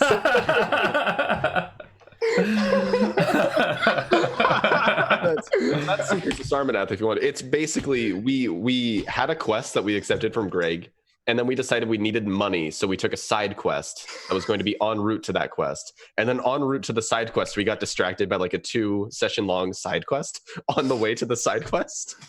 So that's pretty much the pacing of Seekers of Sarmanath. We've done quite a lot of sessions now though. What level are you guys? 5. Well, if 7 of them haven't died, they'd be a lot higher. Jesus. People tell me 5e isn't lethal, and yet I've killed 7 characters. Good for you, to be fair, Greg. I've killed 6, and I've driven 1 to the point of such insanity that he left the party. Yeah. Well, to be fair, most of the deaths were low level. They were in the first 3 levels, which is when people are most fragile. You say that, and yet we've had 3 deaths at levels 4 through 6. Okay, but that's because the others were Millman, right? Millman stepping into a pool of acid, or Millman. Alrighty, that's enough about my terrible show. Well, I have a question for you, because you've managed to kill off a bunch of players in 5e. Do they die to fail death saves, or because you attack them while they're down? I've had 2 deaths that did not involve death saves, and the rest of them were failed death saves. Tell me about those 2 deaths. Okay, so the first death, a rogue character, after having fought through an entire dungeon, so they had spent a lot of resources, found a bunch of treasure, a lot of very valuable treasure in a remote part of the cave that they didn't go through the first time. And it was being guarded by a gibbering mouther. And they were about level 3. So it was a strong encounter, especially at the end of a dungeon, but for a party of 3, they should get it. Well, the rogue got blinded by the mouther's spit and was stuck in the fleshy ground, right, that the gibbering mouther produces around it. And while blinded and unable to figure out what was going on, he said, I'm gonna move away from this thing. I'm like, well, you're blind. I don't know if you can take the disengage action. I think I'm gonna give an attack for opportunity. Would you like to do that? He said, yes. I rolled a 24 something on the dice, and I rolled 36 almost damage. Max damage. Yeah, almost max damage. And he instantly died to the gibbering mouther. Damn, it is hard to kill a player with overkill damage in 5e. Yeah, not for the first 3 levels. On that point, though, I was playing a 5e campaign. I managed to kill a guy with overkill by using, I think it's a Wraith, because every time it attacks you, it drains your max HP. Yes. So by the time you actually get down to 0. Yes. A Wraith is very threatening so you for instantly that die. reason. I did it in the first session of my 5e game by having a monk engage 2 goblins, and both goblins hit. The first one hit for 7, which brought them down to 1 HP. And then the second goblin crit for, I think, 9, which was exactly enough to bring them down to -8, and they died instantly.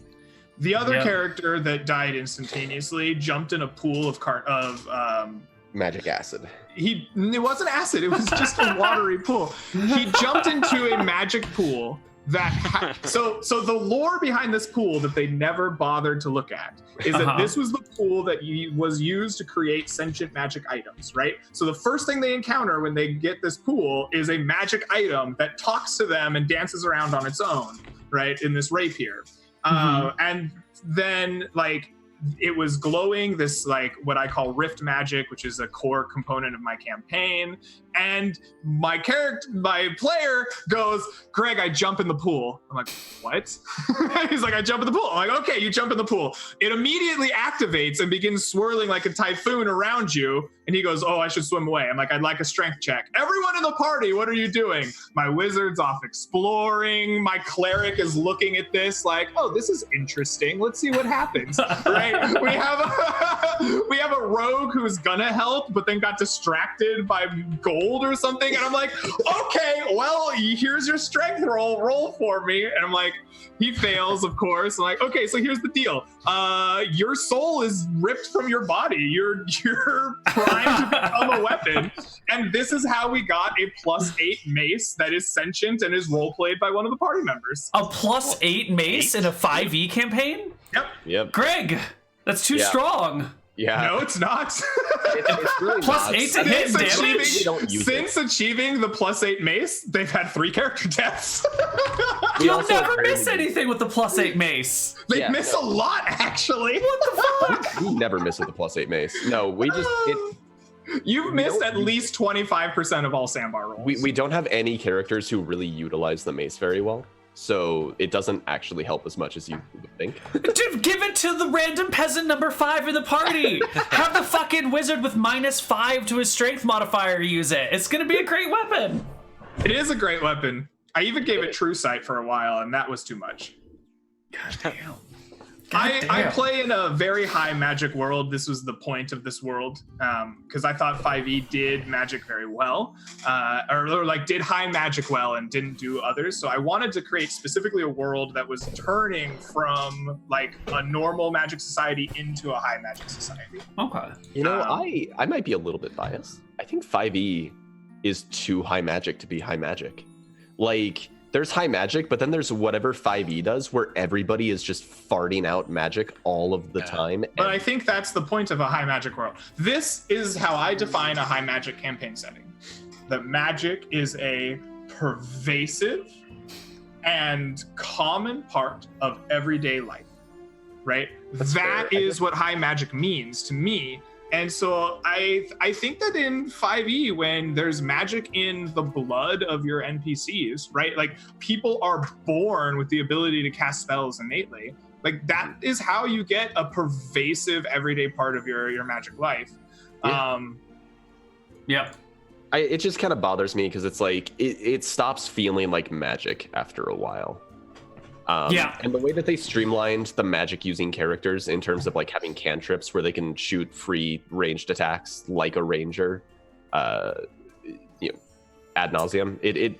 I don't know. It just, magic feels very banal in 5e. And that's kind of what I'm getting at with, I think it's too high magic, is that magic doesn't feel at all special anymore. And it's not a matter of pervasiveness so much as like, maybe it is pervasiveness. Like, people use magic for literally everything. And that's kind of what bothers me. I agree. That's why I like my low magic worlds. I want my magic to feel special and to feel magic. I want it to be like, I've got this sword. I don't know what it does. How do I figure out what it does? Well, you have to go find this crazy old wizard, blah, blah, blah, blah, blah. Rather than like, I don't know, I'm just going to go take a nap and attune with this. All right, now I got my blah, blah, blah. Right? I think what helps high magic worlds is twofold. One, when everyone has magic, no one has magic. But Agreed. that only applies to, I think, the most basic levels of magic. So in my opinion, in my estimation, what does technology do for us, right? I don't see people slowly flying. destroy human civilization. Well, okay, but I don't. When I go to downtown Portland, I don't see people flying around or teleporting places in their magic teleporters. I don't see people. Because you don't see in... teleportation, Greg. It happens instantaneously between. I'm sorry. Do you not hear the audible popping sound? I don't see people decked out in their robotic eyes, seeing everything. But what it does is it provides convenience. So I think that the first few levels of magic are a convenience thing, right? Everyone in the world has access in some way or another, whether innately, through the local store, through their handed down magic, to 0 through second level magic. Right. And it's a really good way to add flavor to your world, right? Because people are aware of and know things like illusion and charm, right? Having merchants with little items so that they can help see through illusions, right? When you pay for magic items, or people who have anti-charm effects around them, right? And I think that adds flavor to your world. But higher level magic borders on the miraculous. Right? And so the way you make magic feel magical is everyone has this baseline convenience magic, but then there are the people who can perform magical miracles, right? They can gate in armies and they're dangerous. They can cause meteors to rain from the sky. Those people are terrifying. Some people can regrow limbs if you find the right magical man, right? Or they can cause the weather to be such that they grow magnificent crops or raise undead armies. That one's not as magical. I mean, there are definitely different classifications of it, but at the same time, there's a difference between your regular character, your regular NPC having never seen any magic cast and being sort of spooked when all of a sudden water appears in a bucket out of nowhere because a wizard cast create food and water, versus the guy who's oh yeah, my wife, she just snaps her fingers and the stove turns on. And I get what that person's doing over there with the gating spell. I totally get that's a conjuration spell that he's using. It's just more powerful for me than I can understand. When you have a familiarity with magic at the base level, the higher level things, even though they're still wondrous, lose a little bit of maybe. But I think that's brain. I think that's a valid take, right? And there's a reason why low magic campaigns have survived as long as they have, and they're a lot of fun. But the counterpoint to that is, just because we understand technology at a base level, does it make the things technology does any more wondrous? Or any less wondrous? Absolutely, because we saw a cyborg walk down the street. Well, but also your printer's not working, and you're just fucking computer, the printer's over there, just fucking print, right? But a wireless network between a computer and a printer is actually an amazingly complicated thing that none of us appreciate, and we're just cell phone. There's a satellite, just connect to the satellite, just fucking do it, right? You do lose a lot of wonder from our technology, which is fucking bonkers. Our technology is crazy. And no one gives a shit. We just take it for granted. One of my biggest things that I often talk about is people don't understand how fucking hard it is to get a clock to run in a computer. When I was taking my distributed systems course, I learned about how much goes into making your computer give you an accurate estimation of the time. And it's fucking wild. It vibrates a crystal inside of your computer and uses the frequency of that vibration to give you the initial estimate of how much time is passing and use a second ticker. But it's, oh man. Wow. And then there's all kinds of issues with because as it heats up, that frequency is going to change. So it has to be able to think with different methods, and it's nuts. That's pretty cool, man. All right. Do we have time for one more question before the show wraps up, Neal? Oh yeah, we got half an hour. Okay, cool. What do you got for us, Greg? So there's one peripheral that has been a widespread mainstay in gaming for years and years and years. And we have yet to really talk about it. I think because we're biased or lean towards online gaming here. But miniatures. What do you feel about miniatures? How much experience do you have with them? I know some people love them. Do you use them at your tables ever? And how do you feel about them? We'll start there. I love miniatures, but I don't use them because I'm a broke-ass college boy. I think miniatures are awesome, but I don't use them because I only play online these days. Yeah. Have you used them in the past, right? What experience do you have with them? A bunch. So Justin, who I think some of you guys know, Cavalier guest, and I used to play D&D all the time back in the day. And he had a huge collection of miniatures that we would all borrow and use. And I never got into like the painting of them, but people get into that, and that's also a really cool hobby. But the miniatures are just kind of fun to have, and you do need a representation of yourself on the map somewhere. And miniatures are great, and they look cool. And if you can get the one that fits your character, it feels really great. Unless you're like, okay, I know I'm the goblin sorcerer, but there's no miniature, so I'm gonna be this little. I'm gonna be the bottle cap. Yeah, exactly. I'm gonna be this thing, and it's gonna be my character. So the miniatures are cool. I started collecting bottle caps specifically to use instead of like miniatures. What about you, Nick? Do you use miniatures? I used to play like Warhammer loads when I was a kid, so I had loads of like models with that. But for me, I always liked playing Warhammer, but the making of the models and painting them just seemed like more effort than it was worth. So I never really had an incentive to do it with D&D. Yeah, if I had to spare time, I might adopt that hobby. It's really neat. 40k and Warhammer are great. Hey, talking about miniatures, I mentioned this to you before, Neal, but I've been playing this game called Twilight Imperium 4. It's like the greatest board game to ever have existed.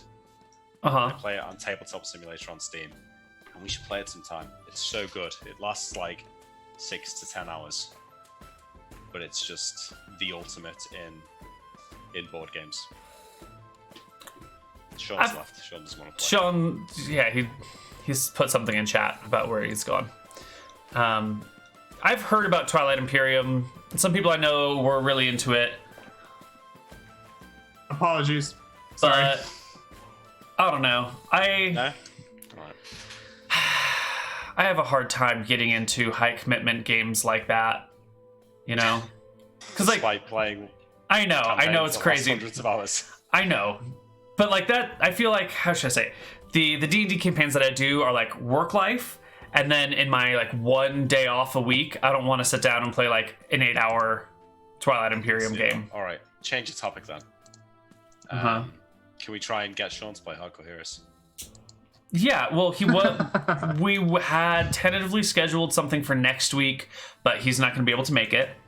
So I'm looking at the first Sunday in October as either a Hardcore Heroes or a Hobo adventure.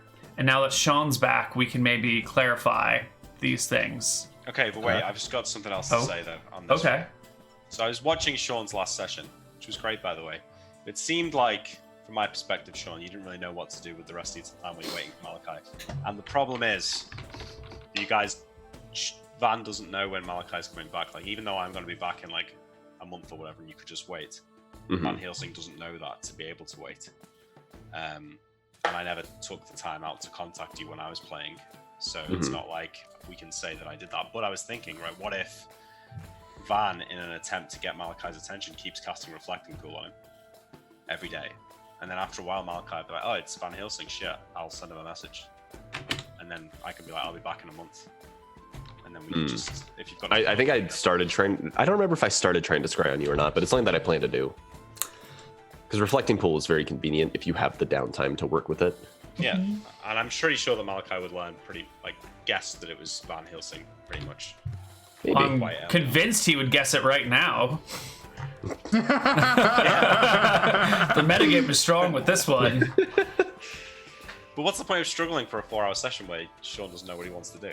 It's true. Like I'm kind of at the point where I basically just want to wait for Nick to catch up, and then we move on. Because like I did my big thing where I learned more about what the threat is with the dragon, and now there's not really much more forward momentum to take. Well, you were gonna go to Solemn and go find the end of the world, and wait for me, aren't we waiting for Malachi? Because isn't Solemn going to be kind of like a long journey? Kind of, but I don't.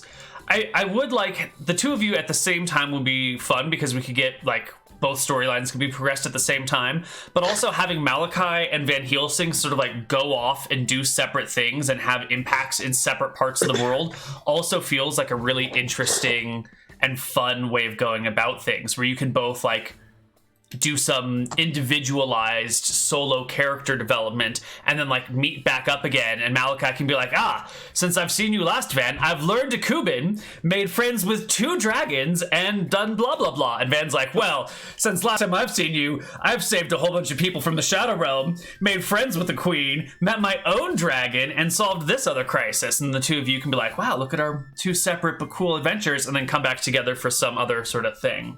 Isn't that kind of what we've done though? Like, because my last session ended with like, okay, I need Van Helsing to help me explore this cave and going back.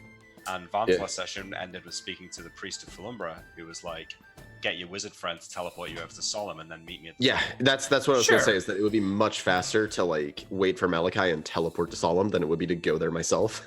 Yeah, it definitely would be. Like, I'm just saying that in universe and in game it'd be more convenient, or like and in person. Yeah, I agree. But I also don't. I don't feel the same draw to like necessarily bring the two of you back together, like as quickly as possible. I think there's room to explore. Compared to wizards, clerics are much more supplemental in their magic. So whereas like a 9th level Malachi is like, I can polymorph into the most dangerous shit in the world and fire off, like 5d4 magic missiles.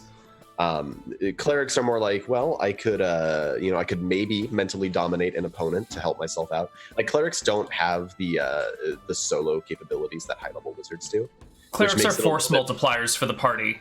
Yeah, which makes it a little bit more awkward to solo. Which makes it way more heroic to solo. I mean, I did have a fun session where I made friends with a giant octopus, and that was fun. Yeah. Oh, I forgot all about the naked man on the beach and the octopus. Yeah. Oh, yeah. Oh, that was good stuff. But it's like, so that's kind of what we've done, right? We've both gone and done our own thing, and then like, okay, now we're at a point where we need the other. Yeah, like at this point, most of like my magic is suited toward like talking to people and dealing with people in power. But we're already at the point where like we have a priest who's like, get some help from Solemn. Like, that's what you need to do. So there we have a forward direction. I've already talked to like most of the royalty on the continent at this point. Like, I've talked to so many people at this point. It's like, I just kind of need to regroup with Malachi so we can start actually getting shit done. Get the magic stuff. We go to Solemn. We destroy the demons. We rescue William and Grimes. It's gonna be great. I'm gonna kill Scoria. Oh, buddy. Oh, sweetheart. Can we actually like? Okay, I don't really want William to like come back because my dream is that he becomes a demon. Like I've said this many times in Discord. you can read it, but I do want Malachi and William to interact. Like, can we have like an alternate reality, just like one off, where Nick has to roleplay with Nick between Malachi, who's a dismissive ass, and William, who's like morally superior, because I think that would be hysterical. Yeah. It's so awkward when the GM has to like roleplay both sides of a conversation. Thrust that pain onto a player for a change. I want to know if Nick gets so mad at Nick that Nick wants to kill Nick. That's what I want to know. I was talking about, wasn't I? Yeah. Somebody put a really cool idea into the on that theme of like William's ending into the chat the other day. It was like, William becomes more demon-like up to the point where he realizes he can't really go back to Arcadia, but then as sort of like a final sacrifice takes over the demon colony in Arcadia and ends up like leading it back to the second material plane or whatever to save Arcadia, but therefore like condemning himself to live on the demon plane forever. Sending Grimes to be like, here, look, you can have my titles and go and do whatever. Grimes is Move like your mic back to your face, Nick. Sorry. Thank you. Grimes has been like the resident chill dude of the Frozen Frontier campaign the whole way through. Even now he's pretty chill. Like, things have taken a bad turn, but hey, at least I've still got both of my legs. Still chilling. William is Doom guy.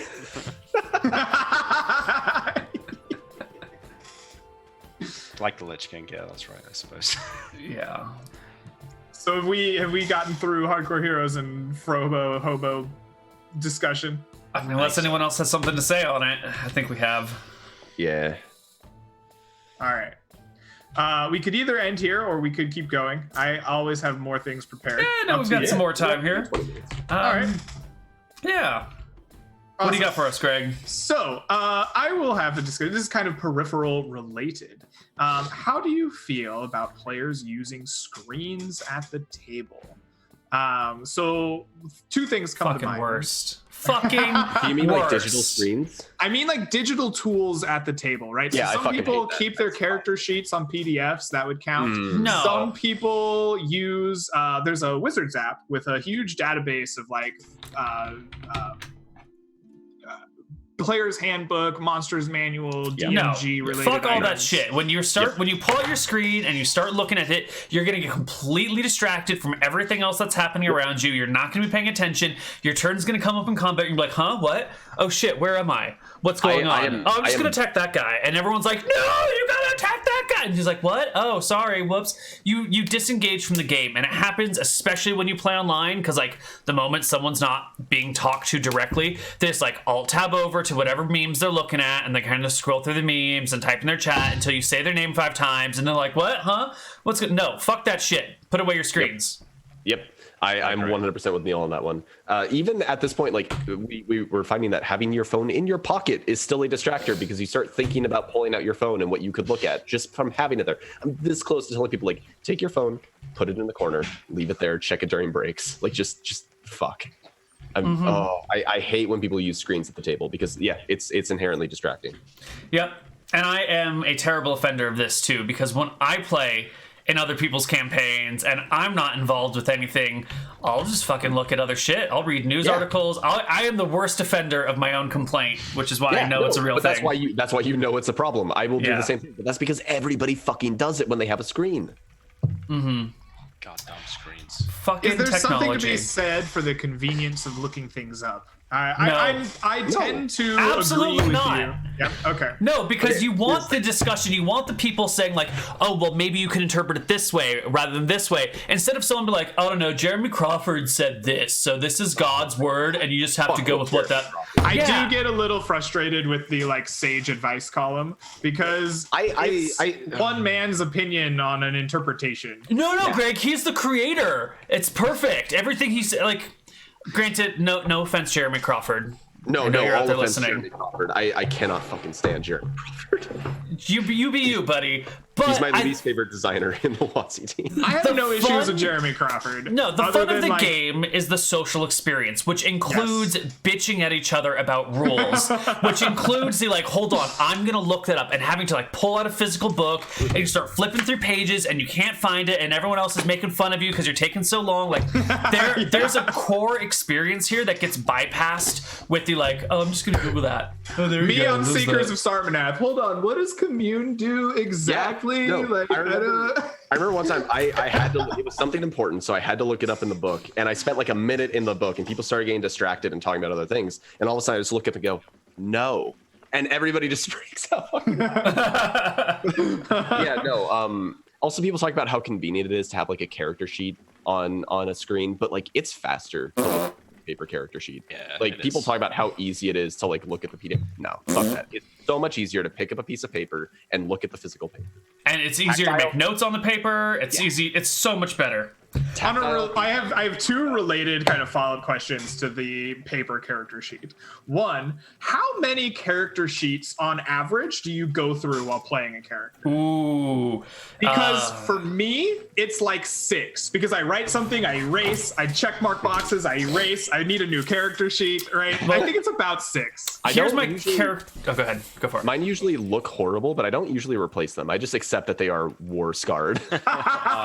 One thing that I've done, or one thing that I've started doing to help with people like losing their fucking sheets, is I say, give me your character sheets. I'll hold on to them. Because like as the GM, if I forget things, like we just can't play the game, right? Like I agree. The onus on keeping everything to me, because then I don't have to worry about like 6 people all remembering to That's the way you got to do it. The DM has to keep the character sheets, because if you have 5 or 6 people every week, someone's gonna forget it, and they're like, "Oh man, I don't know what my character does," and it's a bitch to recover from. Yeah. Here is my character sheet from Dyson with Death, which I keep. Oh god, the lights are too bright. You're never gonna see it. Oh no, hold on. Chat's never gonna see it anyway because you don't get video, but. Alright, so if you look at that HP bar right there, it is like so erased over. It's just about getting a hole in it. The XP is the same shit. You get these like same eraser marks, and eventually you go through the page. It really depends on how much much erasing you have to do. You should be erasing holes in the paper. Yeah, and that's kind of wonderful. And then you just print out a new fucking character sheet. So I don't know. That's like one of those weird little small cultural things that I feel like we're kind of losing going into the digital era of Dungeons and Dragons. Of like that, I don't know. Yeah. Everyone should print out character sheets. Yeah. I feel like you're all just talking about me here. I wasn't thinking of you a single time, Nick. Do you feel guilty about the way that you performed? I feel bad about never saving my character sheet at the end of every session. Oh, well. Yeah. Maybe you should just print out character sheets. You got a printer? It's really easy. It just prints. No, I haven't got a printer. Second follow-up. Oh. Just print it at your office. Use that corporate money for something good. I do that so much. Oh my god, I've printed so much D&D stuff out of the tax office.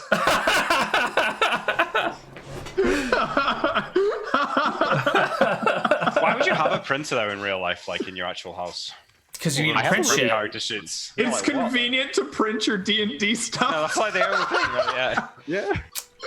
Oh no, I've also printed the manual for Keep Talking and Nobody Explodes. Oh, that's good. That's a useful thing to print. Yeah, I play like Zachtronics, those programming games, and those often have manuals that I printed out. I assembled one of them into a tab-divided 3-room binder. Oh yeah, you showed us that once. Yeah, it's right here. Nice. I use it because I'm still trying to beat that fucking game. My wife uses her printer for all of her schoolwork because she needs to like consolidate things and print them off, and I don't know. I find it useful for all of my shit as well. Like I'll type up notes and want hard copies of them, or I want lots of character sheets, or I will I will type up angry letters to neighbors and staple them to the fence out front. Are you serious? Well, sort of. Let me tell you a side story, everybody. All right, so I live in an apartment unit. There's 7 units here, okay? And we've got 2 recycling bins, a compost bin, and a big ass dumpster for like the waste management of our area. But my windows are open, but some of these motherfuckers in this apartment complex, they don't, apparently their parents did everything for them when they were children or whatever, because they'll take like a box from Amazon and they'll just like put the entire box in the recycling container, and it'll take up half the container because they didn't fucking fold down their box. Flatten the box, you jack. Flatten the box, right? So all of a sudden the recycling containers will be full to the point of overflowing like 2 days after the recycling gets picked up, and then people just keep bringing their shit out. And so we've got like 2 bins plus like a bin and a half worth of just boxes thrown in between the 2 of them, which is a huge pain in the ass because then the recycling company will send like a fine to the building, which gets split between all of the residents in there. So like people and their shitty waste management. So you need to be able to type up a note being like, hey, sorry neighbor, I'm sure you don't realize that you're causing all of us to be fined, and also you're just leaving trash on the sidewalk because your shitty waste management. Break down your fucking boxes, put them away as carefully as possible to be efficient with space, and if there's extra waste, hold on to that shit, motherfucker. Don't let it just fall all over the street and spill out behind the cars, so we gotta go move your shit before we can even move our cars out of the parking lot. All right, that's why you have a printer. This is a pretty righteous rant, Neal. That's quite a long letter. I mean, it's quite wordy. I'm not no. It's a short, it's but like could you have not just written it by hand? My handwriting looks like chicken scratch, and if I'm going to write an angry letter to someone, I would like it to be legible. That's fair enough. I suppose if you struggle to write. If I were, I would use like a blood red ink and like nail it to something. Nail it to their front door. Some, like old timey vellum. Seal it with wax. Did they stop doing it then, Neal, after the letter? Well, I wrote the letter. And I handed it to my wife to check to make sure it wasn't too bitchy, and she said it was too bitchy. And, sounded a bit bitchy. We went. I was thinking about how to rephrase it, and then the trash company came and picked up all this person's trash, and now we're gonna get hit with whatever random fines come with it. And so I'm waiting for the next time they fuck up, and then I'll retype it in a less bitchy way. and then I'll go post it on their doors, because these fuckers leave their packaging out front, so you know who's doing it, because it says like to so and so apartment blah blah blah unit 2, and you're like, motherfucker, this is all your trash. Grow up. You could pick like if you can't write a non-bitchy letter yourself, you could pick like an NPC that you like, that's quite a nice person, and sort of like write it from their point of view. So I was going to say write it now, because you've had time for your anger to cool, and don't do it when they've done it again, because then you're going to be ready to kill them again. No, I want the semi-bitchy letter. I want it to come across as like, I'm frustrated and pissed with you, but then also like, all right, but like, it's only trash management, and then it's only money with the fines. It's not that big of a deal. But like, how inconsiderate can you be? Really? That sounded bad. Fold your fucking boxes. You could just write that though, right? That could be the whole letter. Fold your fucking please boxes. Like, you could even just post it publicly, well, like actually. not call them out specifically and say, please fold your boxes before you put them in the recycling bin. Yeah, there's a whole series of passive-aggressive letters I could be writing right now. And then like underneath to make sure that they know you mean business, right? Or I'll kill you or something like that. It's like with an asterisk and then written in really small. I don't think you want to go that way. I actually kind of like this blood red ink on vellum with a nail thing. I think we should go to that. And then instead of like, I'll kill you, be like, the 7th plague of the winter month will be upon you. Yeah. All right. That's why you need a printer, everybody. Yep. Fair enough. I hadn't considered that, but that is good. Interesting thing about printers. Go ahead. John. Oh, I don't print anything besides like tabletop materials at this point. Like that's I don't know what other reason there is in the world to printer. Yeah. Well, it's for business, but not for residential life, whatever you would call that. Social. Domestic life. There you go. Yeah. Printers are difficult, complicated machines to make, and yet everyone needs them. So their prices are quite cheap. They do not represent the actual difficulties in creating and managing printers and producing them. They're really complicated pieces of machinery. Yep. Yeah. That makes sense. God forbid you get a staple in one. Goddamn printers. Yeah. All right, Nick, tell us about the weather in the UK. What's it like outside? It's like been raining today. It's dark. God, now. I miss the rain. It's dark now. Dark and rainy. It was quite hot on Thursday and Friday and yesterday, but then it's rained today. There's something so calming about listening to British people talk about the weather. Well, it rained yesterday. Probably gonna rain tomorrow. There's gonna be quite a lot of rain for the rest of the week, actually. No. Especially, I think I've said this before, but Manchester is known within the UK for being very rainy. So that just puts it into perspective to just how often it rains here. But I was thinking, actually, I'm one of these people now. I mean, I've got my own cardboard bin, so I don't have to compete with like other people for the space. But I too just put the boxes in, just out of laziness. I know I should unfolded, unbroken down. But what I've taken to doing is just leaving them outside for a few days, and then it rains, and then I can just squash them. God, Squash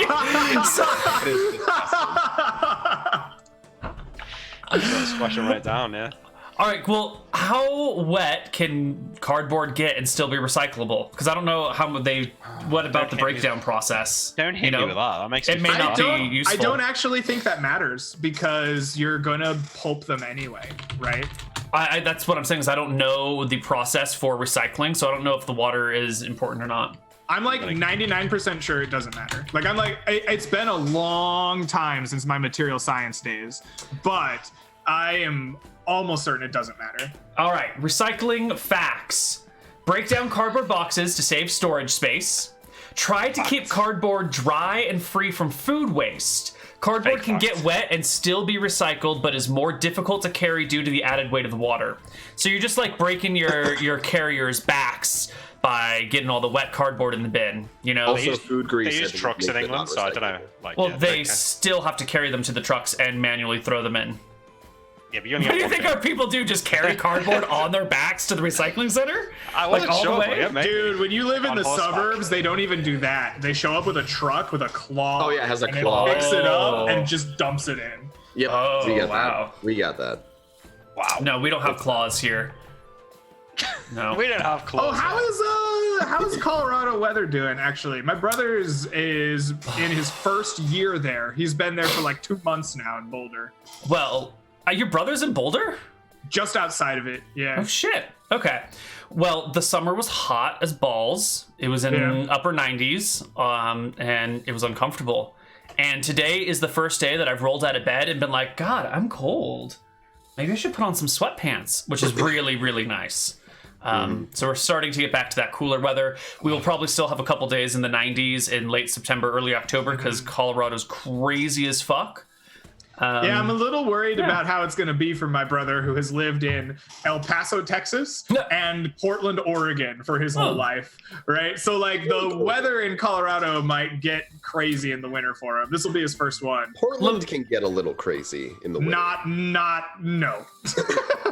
People in Portland consider this crazy. Oh, there's 4 inches of snow. There's 4 inches of snow. There's 4 inches of snow. I don't think I'll go to work today. There's 4 inches of snow. So I think I just give you a little too much credit because you're a little bit more hardcore than Western Washington, but you're not as hardcore as Eastern Washington, and I forget about that. Yeah.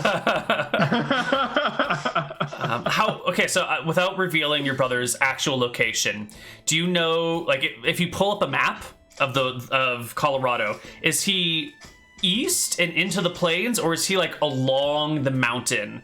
Because Colorado's got like some weird climates, and if you're right up against the mountains like Boulder is, you're gonna get a slightly different weather cycle than the people who are a little bit more out into the plains. Because if you're in like the Longmont, Golden, Denver area, you're gonna get like completely different weather patterns. Say that first city again. Longmont.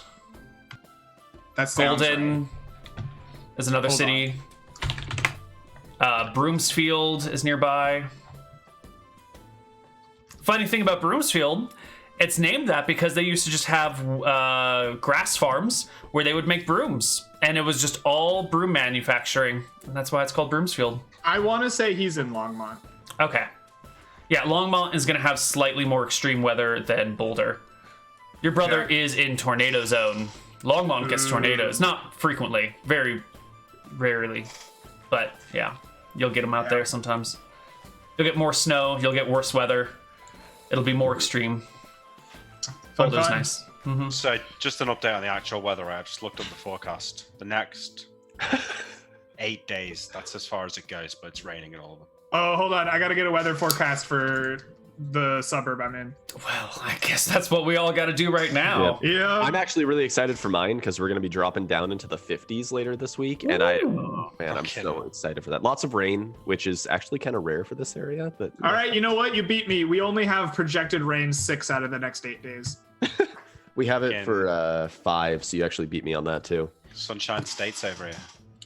The best part about weather forecasts, though, were in El Paso, people got really excited when like it was windy, because in the summer in El Paso, Texas, it's high desert, right? The only thing that changes is like 1 degree of temperature. They're like, today there'll be a high of 101. Tomorrow there'll be a high of 100. The day after that it'll be 102. On Thursday it will be a mild 99 with wind. Like, wind was like a big weather forecast thing.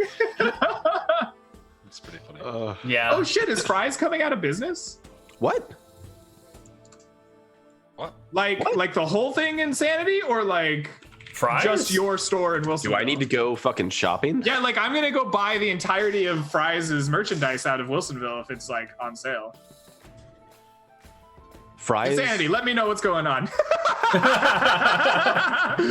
They haven't announced anything, but a lot of people are projecting that they're going to go out of business in 2019. Oh, they haven't been restocking goods.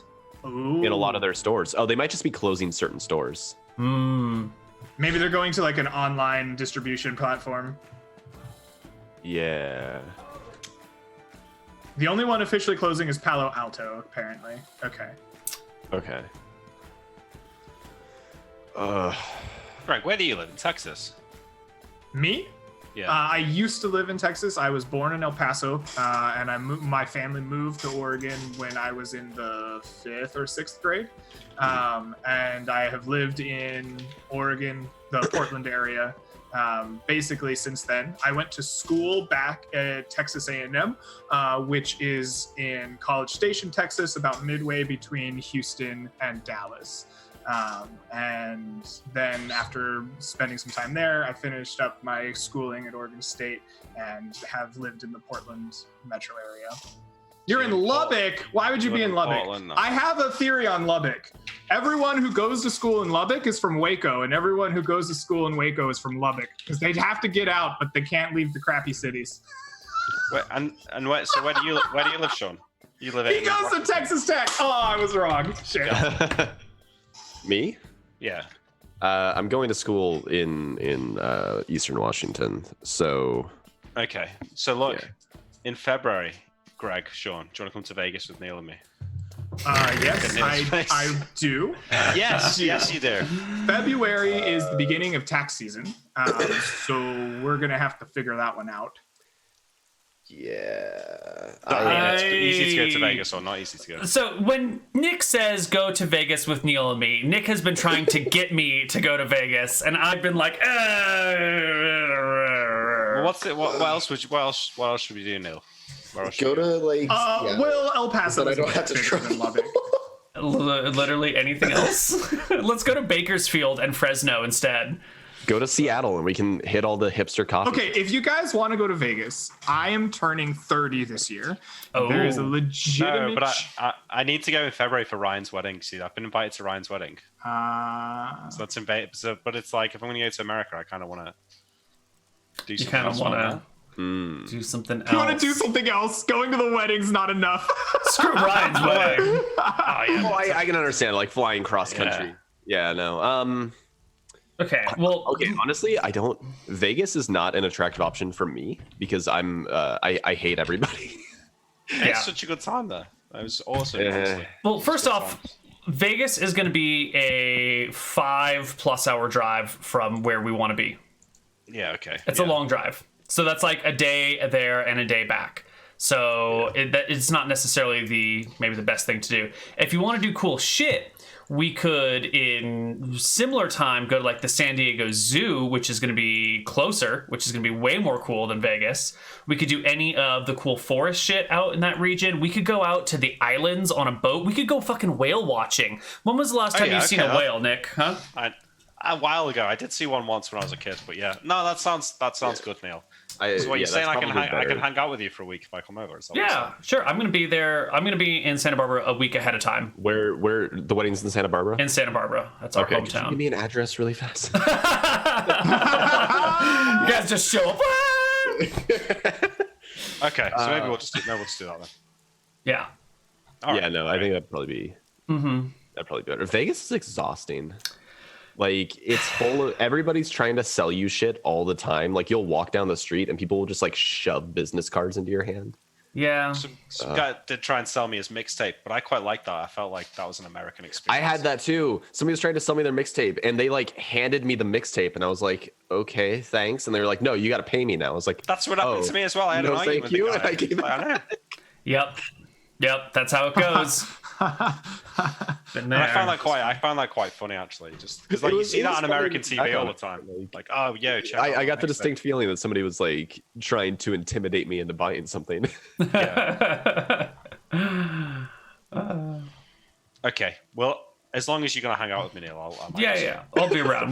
We'll find something to do. We'll go to Vandenberg Air Force Base and watch the rockets launch. So the week before, that's what we're talking about. To go to Santa Barbara for the week before. I will be there starting the Saturday before. Okay. Yeah. If you come visit Seattle, I wouldn't mind going to Seattle. It's far away though, isn't it? It is far away. You'd probably want to like take a flight at that You'd point. have to fly. Yeah. I could fly. Actually, we could do an epic road trip from Santa Barbara to Seattle. It would be awesome. That would actually be pretty cool. It'd be 1,000 miles. 1,500 miles. So it's about a 3-day drive. Could we get Greg on the way? Yeah. I am on the way. We would pass right through Portland. Yeah. Sounds great. Then we can go and have like really fancy coffee. If you stay with me, I'm gonna have to like go buy a bigger couch or something, or we're gonna have to all pile into my one queen. Yeah, I'm mad because I don't know, because like in February, if I'm lucky, I'll be starting a job, so I probably wouldn't go on like a long vacation, but I could just drive down to Seattle. That's easy.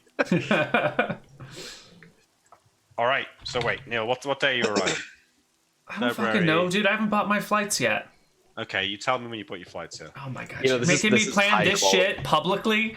Talking about our personal vacations. Just email me. Just email me. All right. On Chit.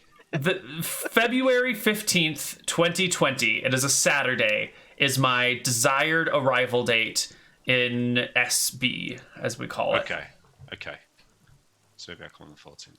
That'd be a hell of a road trip. You want to get there a week before, so then you drive up to Seattle, spend one day there, drive back, and then you're halfway. Well, Seattle's 1,000 miles. It's a 17-hour drive. I've just done a 17-hour drive in a single day, like last month. Damn, so really? we can do that shit. Holy shit. I guess, well, yeah. I could just fly if you back did from driving in Seattle. shifts, you could probably do that. Yeah, you can. I don't know. Although Nick might be a little fucked up with the time zone shift. Yeah, and I don't know how Nick fares with long drives, because, you know, us Western state people, we're used to driving long distances, so road trips are like a common and easy and fun thing. I would do a 17-hour drive in 2 days. I wouldn't want to do it all in one day. Yeah, 1 day is actually a bit much. It's more than I would like to do, typically. Yeah. Have you ever done a long road trip, Nick? Not really. Well, I did. I did Yosemite to San Francisco down to LA last year. Oh, that's a decently... You drove that distance? My friend drove. I just took shit. Okay, by drove, I mean you were in a car for that period of time. Well, I actually don't have a license, so I've not driven anywhere. But I have driven because I'm learning now. But yeah, I don't have a license. Okay, That's astounding to me that can exist, right? Like that's such a culturally foreign thing for an American. Like you have to drive here. There's just I know. You can't That was my live. impression of being an American. Yeah, no, public transportation is not good here. Well, Yeah. not even that. It's just that where people live and where they work and where they eat and where they your life is so spread Everything's apart, so far away. Yeah. right? Like even if you had really good public transit, you would still probably need to drive to some amount. You don't want to take groceries on the bus. That's a pain in the ass. If it's avoidable, you would avoid it. So, do you just get your groceries delivered though? Do you not have like online? I mean, you groceries? can. We do, but like, why would you? But that's like lived- sketchy as Why fuck. wouldn't you? Why wouldn't It's you? so much cheaper to buy them at the store. And also, It's the don't same you want to be store. able to pick out your fruits and vegetables rather than just have like whatever the fucking bad guy thinks is the right potato or not potatoes, like pineapples to send your way, and then they don't have the shit that you want, so they don't put it in the thing. Like it's a bitch. Yeah. It's better just to pick I it will out say, yourself. if I lived That's fine here, for me. like if I worked at the college, I would not need to own a car. I could walk literally everywhere, and I could take the bus for like the times where I don't want to walk. Yeah, So like it's not everywhere in America, but this I guess is a pretty special case of being a college town. Yeah, it's a pretty great if you city. live in a college town and worked at the university, that's one thing. Yeah. It's also I a also Western imagine- state thing because back Yeah. east things are close enough that you don't necessarily need a car, and there is better public transportation. Everything's just closer That's packed. true. Yeah. But out west, Well, that also kind of depends. yeah. If Or you the live in a mid. heavy metropolis, maybe. If you live in Yeah. the city of Philadelphia. Like if you're in or, New like, York, yeah. But like if you live 40 miles outside Philadelphia, like That might be You're true. Yeah. Well, one of the first things that happened to me when I was in America, I was staying in a suburb of San Francisco, and the people I was staying with, like friends, family, they lived at like the top of the hill, like in this fancy house or whatever. And I was like, okay, let's go and walk into the town, Pleasanton, that's what it was called. And I was like walking from the house to Pleasanton, me and Fran down the hill, and like we asked someone for directions, and they were like, "Oh well, it's this way or whatever." And they were like, "Are you walking?" We were like, "Yeah." You wanted to I was like, walk from Pleasanton to San Francisco? No, from their house into Pleasanton. Okay. Pleasanton. And then the guy in the car was like, "No, it's like a mile and a half. You can't walk." I was like, "What?" Like, there was no one on the street. No one was walking around. It was like miles Yeah. in England. A mile Pleasanton and a half is a is not that giant bad. suburb, though. It would be like a mile and a half on the sidewalk on a boring ass, dry, dusty road. Yeah, it was. Like Yeah, it you was. you can physically walk a mile and a half, but I wouldn't walk a mile and a half to get to downtown Pleasanton. Hell, I wouldn't get in a car to go to downtown Pleasanton. I wouldn't go to downtown Pleasanton under any circumstances unless I had to. Yeah, but if you were already there, though, you might go and check out the town, right? Like, I don't know. We did. It was the first day we arrived. We were like, okay, let's walk into the town and see what's going on. Can I just mention? I heard the name Pleasanton and laughed, and it reminded me of my favorite ever UK town called Pity Me. Pity Me. Not heard of that one. There is some good. Yeah, Barton the Beans. Some good sounds. Yeah. There's some good town names, but I can't think of them now. I'm pretty sure there's one that's like, I don't know, like Shitterton or something like that. Shitterton, I think. Shitterton. I think. Boring, Oregon is pretty good. Quantum brings up a good name. Boring, Oregon is one of my favorite towns. The funniest thing about Boring, Oregon is it is insanely boring. Like if you've spent any time in Boring, Oregon, you don't really want to go back to Boring, Oregon. So was Boring, Oregon like a mining town, and boring refers to the act of like boring into a mountain to reach minerals, or was it literally just like a boring ass town and they needed to incorporate it? I don't believe it was a mining town, but it could have been. But I don't believe. Everyone frantically Googles Boring, Oregon history. Yep. I'm not Googling that. Timber industry. Boring. Timber makes a lot of sense. It's in timberland. Yep. There's actually some pretty interesting. There's some pretty interesting little Oregon town names like that. Yeah. Well, is there anything else we wanted to cover? Anything else that we want to bring up? We're reaching the end of our set expectations, but I don't mind a little spillage. We got through the majority of my questions that I wanted to bring up. We had a lot more drifting in and out, I think, this week, but that was good. At some point, I was trying to schedule some Hardcore Heroes with Sean, and then we just got distracted talking about Nick role-playing with himself. Let's do that. Let's all right, I can't do next weekend, but I could look into doing like the weekend after. Sure. So the 6th of October, we should either do some Hardcore Heroes or some Hobo. Well, let's do Hardcore Heroes if sure. But are you set on doing another session with just Van, or do you want me to be there for that? I guess we could skip ahead, but I feel like Van's been like on a roll, and it'd be weird for him just to chill and wait. I don't really know what to do anymore. I can think, but I'm kind of in the position of like we should just skip ahead and reconvene the two, because I don't really know what to do. Okay. I got like the big things that I needed to do solo done. Okay. Well, fine. We can skip ahead and just have the two of you meet up. Okay. There we go. We did a chat. What year and day and time are you guys on? I'm like so lost in your timeline. Where the fuck are you? Wherever Nick is. Yeah, but what year is it? I don't know. That's not a question I usually have to ask myself. Year is it, man? But like for realsies. I don't know. It'll say on the wiki. Yeah, I'm checking the wiki. All right, you guys are in 1511. Okay, cool. And I don't think I played with Nick since that time I slept with the princess. 1511. Cool. That's how you slept with the princess. I enjoyed the fact that chat was like having a riot about whether or not she was pregnant. Yeah. There were like clips getting made and like, he said it, it's happening! I found the clip too, and he did not say that it was happening. So, Hardcore Heroes, Sunday, October 6th. It's gonna be legendary. All right, it's Sean, on the calendar. Am I gonna have to talk you into like let me get this magic staff before we go to Solemn, or are you gonna be on board with that? I don't know. What staff do you want to get? It's like a legendary staff of light. Why do you want it? I've been tracking it down. It's gonna be because it's gonna banish the shadow dragon. Right, that's the reason. Oh. Yeah, maybe. I don't know. We'll figure it out in the moment. Yeah. We just have to teleport there. You just nip in, nip out. It'll take 2 minutes, and then we can leave. It'll be that easy. It's just gonna be nip in, nip out. Don't worry about it. There's not a dungeon there that's been guarded by dwarves, dwarven, ruins and mines and traps and monsters and stuff. Yeah, okay, sure. But if we'll talk about this later, but if we do go to Solemn, it's going to teleport there. We need to find a safe location first, which might take a bit of scrying. Yeah. I mean, if we get a message sent, I can start doing that scrying before we actually reconvene in universe, and then we're just ready to go as soon as you get back. That's good. Okay. Yeah. We can get a teleport circle over there. Those Verasi guys are like killing wizards on sight, though, aren't they? Oh, Verasi still a thing? I think so. I thought we were past that. No one's taken a look over there, so we don't know.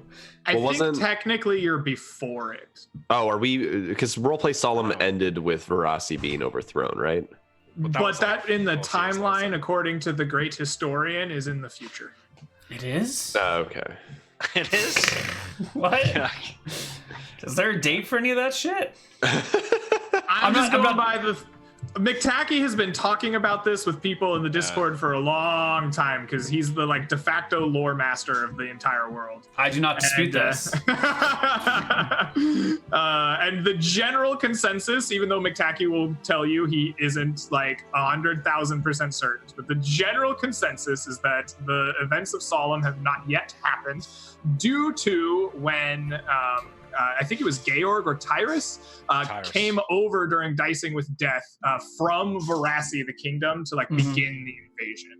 And that happened X amount of time ago, and this much time has passed. So he's pretty certain that the kingdom of Verasi is in full swing. Yeah, it's going on. I think so. That's what my impression was as well. Weren't clerics persecuted against too? Like, the dude was a cleric, right? The dude was a cleric. Which dude are we talking about? The legend, the like... Uncle Oris, the old hunchback man? Yeah, the hunchback. Yeah. Do the voice, Neal, go on. I haven't done this voice in a long time, guys. Oh my I'm god. not really sure how he talks anymore. I think that's pretty close. That's what I remember in my head. Yeah, no, you did it. I was like, oh, that's right. Yeah. Weird character. It's gonna be exciting. All right, cool. I've achieved what I wanted. I appreciated that he became the villain. That was always fun. Yeah, that was good. It was a good twist. Was Dalamar really like level 20? Was he like a super boss? I thought he was level 18. 18. I think Dalamar should have been unstatted, right? Like, why would you stat Cthulhu? Don't stat Dalamar. I don't think I've ever rolled stats for him. I knew he had access to pick him straight out of Dragonlance, I guess. He's got like 9th level spells, but that's, so he's at least level 18. I thought that when they first found his tower, and there was like the flying lich skull, and then there was like aura of fear around it, and I was still like new to what D&D was at the time. I just thought that was the most badass thing ever. Yeah. It was so fucking cool. Yeah, well, that's what happens when you blatantly steal from better people, which is also why we'll never see him or, that specific setting again, or if we do, it'll be modified, because now that this isn't just like a fun thing I'm doing once in my life, I don't want to be like stealing Dragonlance lore and calling it my own. I can't do that anymore. Success. Yeah. You gotta say adapting Dragonlance lore so that you don't get sued. Yeah. Oh, I still want to run the original Dragonlance campaign. I want to say that's the next campaign that I want to run, but I have no idea when I can fit it in or where I can do it. But I've got the original source, not the original source book, but the compiled original source book. Oh, that's really cool. Which has got all the shit. It's got, the big fancy colorful maps and everything. It's got all the things you could possibly need to run the Dragonlance campaign. I'm gonna have to Amazon eBay, Amazon, something like that. This is called Dragonlance Classics 15th Anniversary Edition. It sets it up for... It's got like 2 different rule sets for character stats and everything in here. I think one of them's for 2nd edition and one of them's for like 1st edition or something. And then I'm also... That's pretty cool. Yeah, I think I would also probably try and get the individual packets, because this is like 12 campaigns and they originally published in individual ones. And I know earlier I was saying that pre-made campaigns are super railsy and dumb, but here I want to put you on fucking rails and I want to do it because Dragonlance is sick. I want to do it. I've never played through this shit before. I got the hot take for everyone out there. Let's hear Railroading isn't a problem until your players are bothered by it. That's true. And railroading's only a problem if they can detect it. Yeah, if they think, well, I do advise against doing the Quantum Ogre But that's mostly because I advocate honesty in GMing. But like, when your players feel like they're being railroaded, they're being railroaded, right? And before that point, they're not being railroaded because it's entirely about player perception and what they're willing to tolerate. Yep. Gaslight your players, everybody. That's how you get around these problems. Okay, not quite what I was going for, but okay. Just tell them they're not being railroaded and give them enough something to make themselves doubt that they're being railroaded, and then it's fine. Oh boy. And that is official advice from the Dungeon Master sage himself, Neal Erickson. Jeremy Corbyn. Jeremy Corbyn. Jeremy Corbyn. What's Jeremy Corbyn got to do with this? No, wait, sorry. No. The other guy, Jeremy Crawford. Jeremy Crawford. I'm sorry. Wrong name. Who the fuck's Jeremy Corbyn? The other guy. Oh, the leader of the Labour Party. Yeah, oh my God. Isn't he the like massive anti-Semite? That's too long of a discussion to get into now, sure. Okay. Sorry. Jeremy Crawford. There we go. And with that, I think we've come to the end. Okay. Yeah. Thank you all for showing up. This has been a lot of fun. Yeah. I guess we're out then. There'll be some desperate measures later today in just under 3 hours, which I guess I should go prep. Neal, if I had to start watching Desperate Measures or Of Dyson Men, what am I doing? One's on your channel, one's not, so. I mean, do you want to watch blue collar heroes, like blue collar hillbillies and hicks who got no choice but to go bash some heads in? Or do you want to watch like professional streamers playing Dungeons and Dragons in 5th edition where things are a little bit more high magic? Like, they're two very different feeling campaigns, and it's difficult to recommend for you without knowing your specific taste. Maybe you really enjoy the high profile Twitch experience where there's like a whole bunch of people talking in chat, or maybe you prefer the like down and dirty role-playing experience. Desperate Measures has like a hardcore heroes vibe to it, except instead of being like, you know, the stonemason who's also the cleric and the wizard, and it's more of like, well, there's a miner and here's some random lumberjack and they're all fucked and they're all gonna die. All right, I'm gonna go with that one. That sounds like my jam. Desperate Measures it is. Also known as Peasants and Pitchforks. Yeah. All right, everybody, we're out. All right. Where can people find more of you before we go? Greg Hansen. Where do people find Greg Hansen? If you are sick enough that you want more of me in your life, then you can find me at twitch.tv/Greg Hansen. That's right. Greg Hansen, the cure for all your ails. If you're sick, go watch Greg.